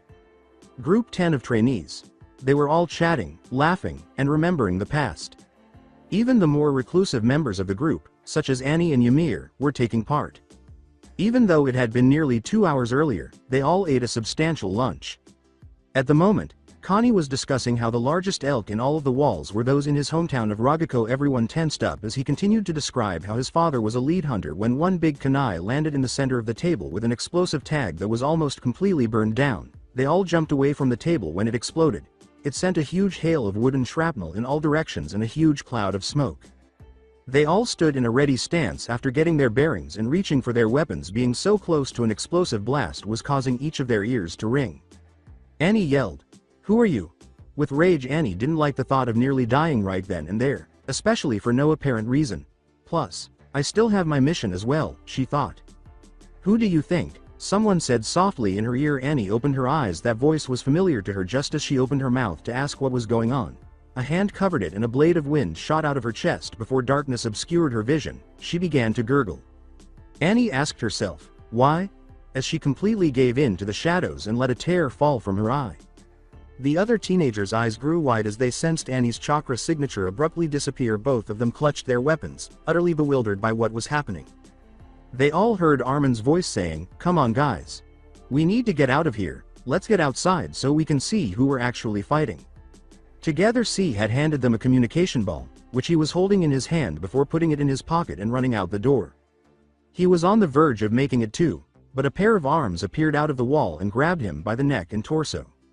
Armin would have screamed, but he was unable to do so because of the arms around his throat. Since the arms were denying him much needed oxygen, he began attempting to pry them off of his neck. His vision became blurry and his head began to pound. Only just before his vision went black did he realize something was unusual. After his eyes widened in realization, he closed them and eventually passed out. When they sensed Armin's chakra signature stopping, 8 of the trainees abruptly stopped running out of the Bailey's entrance. They made the fatal error of turning to face the Bailey out of the smoke that was billowing from the doorway.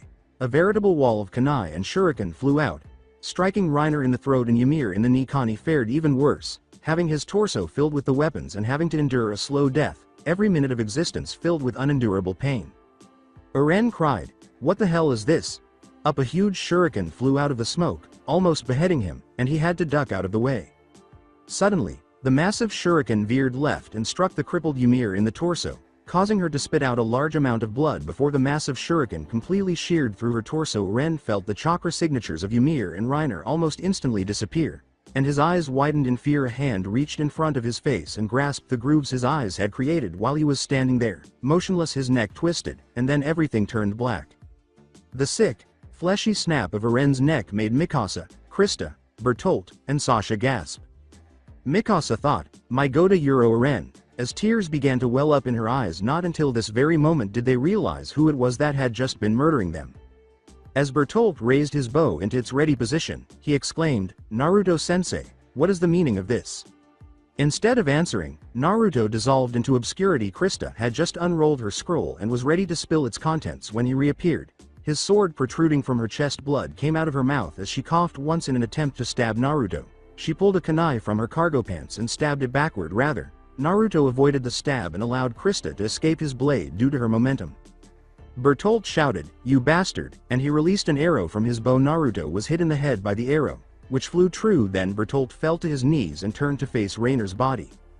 "He can't die, not after everything we've done, not after Mark," he muttered in a hollow voice. "No more," but a blade in his throat interrupted him. The blade pulled away before his vision turned to black. Bertolt saw a black coat with red clouds as he fell to the ground. Mikasa and Sasha gasped as they turned to see where Naruto's body should have been. They discovered a split log on the ground close to Krista's lifeless body. Kawarimi no Jutsu, body replacement technique, Sasha and Mikasa thought at the same time. Abruptly, Sasha dodged the sword that would have cut her in two. The power of the cut her bow staff in half, so it didn't fare as well. Naruto kicked her in the head, but she rolled forward to avoid it. She got to her feet, sidestepped the sword swing Naruto made for her, and then swung the half-staff at Naruto. However, she made a mistake. She overextended herself and swung too hard because she was accustomed to the weight of a full-sized staff. When she felt her arm being severed, she let out a scream. Her head dropped from her body, interrupting her scream. However, her chest continued to exhale, following the final order from its former controller. Mikasa finally noticed what Armin had noticed at this point. Everything was slightly warped, including the chakra surrounding her and Naruto. Everything she concentrated on was flawless, including Naruto, her friends, and the blood. What was going on was revealed by the items on her peripherals. She seemed to be looking through a lens because they were blurry. She mused, "Genjutsu." At this precise moment, she felt a blade slide across her throat and Naruto's hand close over her mouth. She reflected on what Naruto had taught them about Genjutsu as she collapsed to the ground.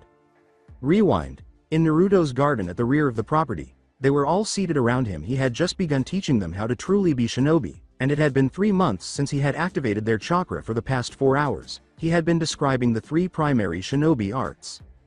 Naruto checked to see if Krista had truly retained what he had taught them by asking, "Now Euro Krista, what is taijutsu?" Surprised that she had been chosen to respond to the question, Krista squeaked. Naruto thought, "I'll need to work on her self-confidence for sure." "Well Euro taijutsu is the shinobi art that relies on physical strength. It is fighting with your fists and is often like chakra-augmented martial arts," Krista said. After giving a nod, Naruto turned to face the other pupils. Unlike the others, he observed Connie picking petals from one of the flowers.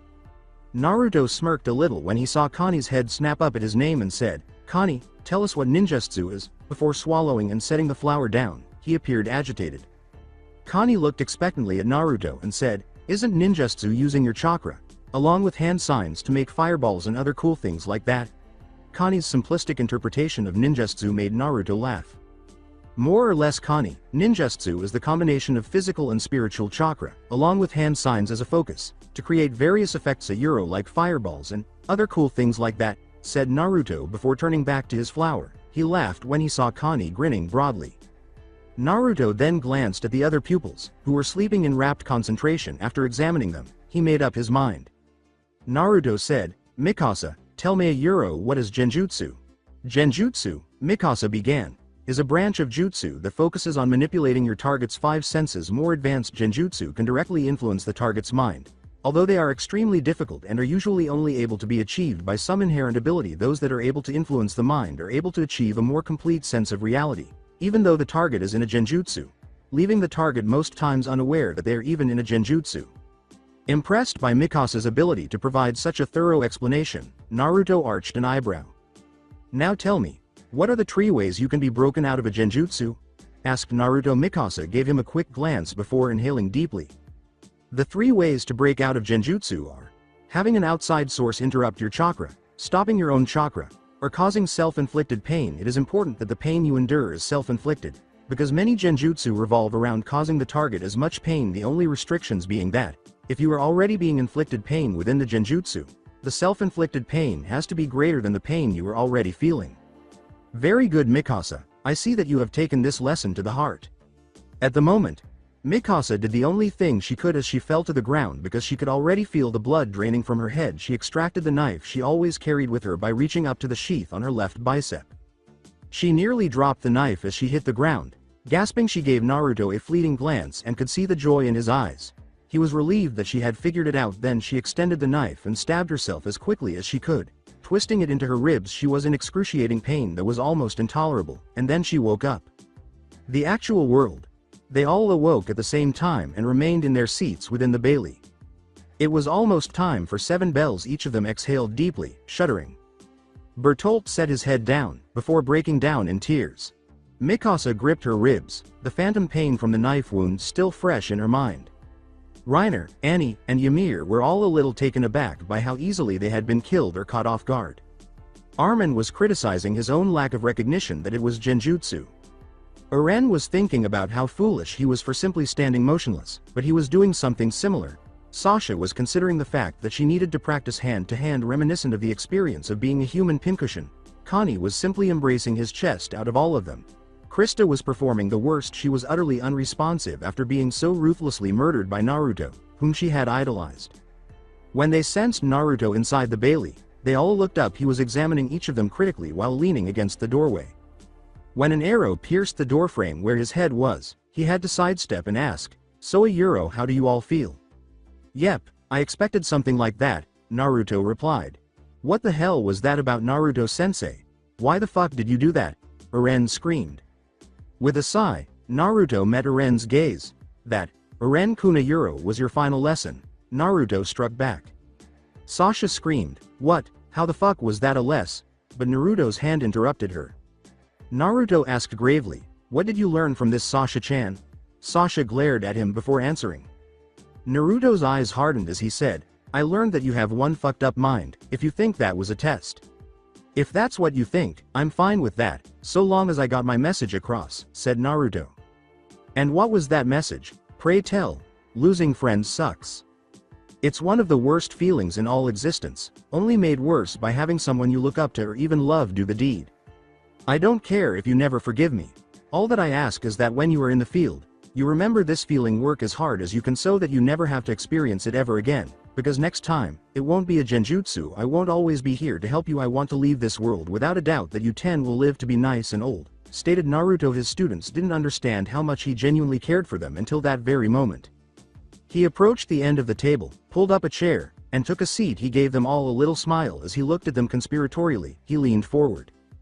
"Did you guys know that I'm sterile?" Naruto inquired. They all shook their heads after widening their eyes. "Yep, have been my entire life. When I was younger, I had a girl I loved, but she was from a prestigious clan, and the clan head didn't want an heir who couldn't produce children to continue the royal line." Naruto breathed deeply. "She married some old fuck from another village, part of a political marriage.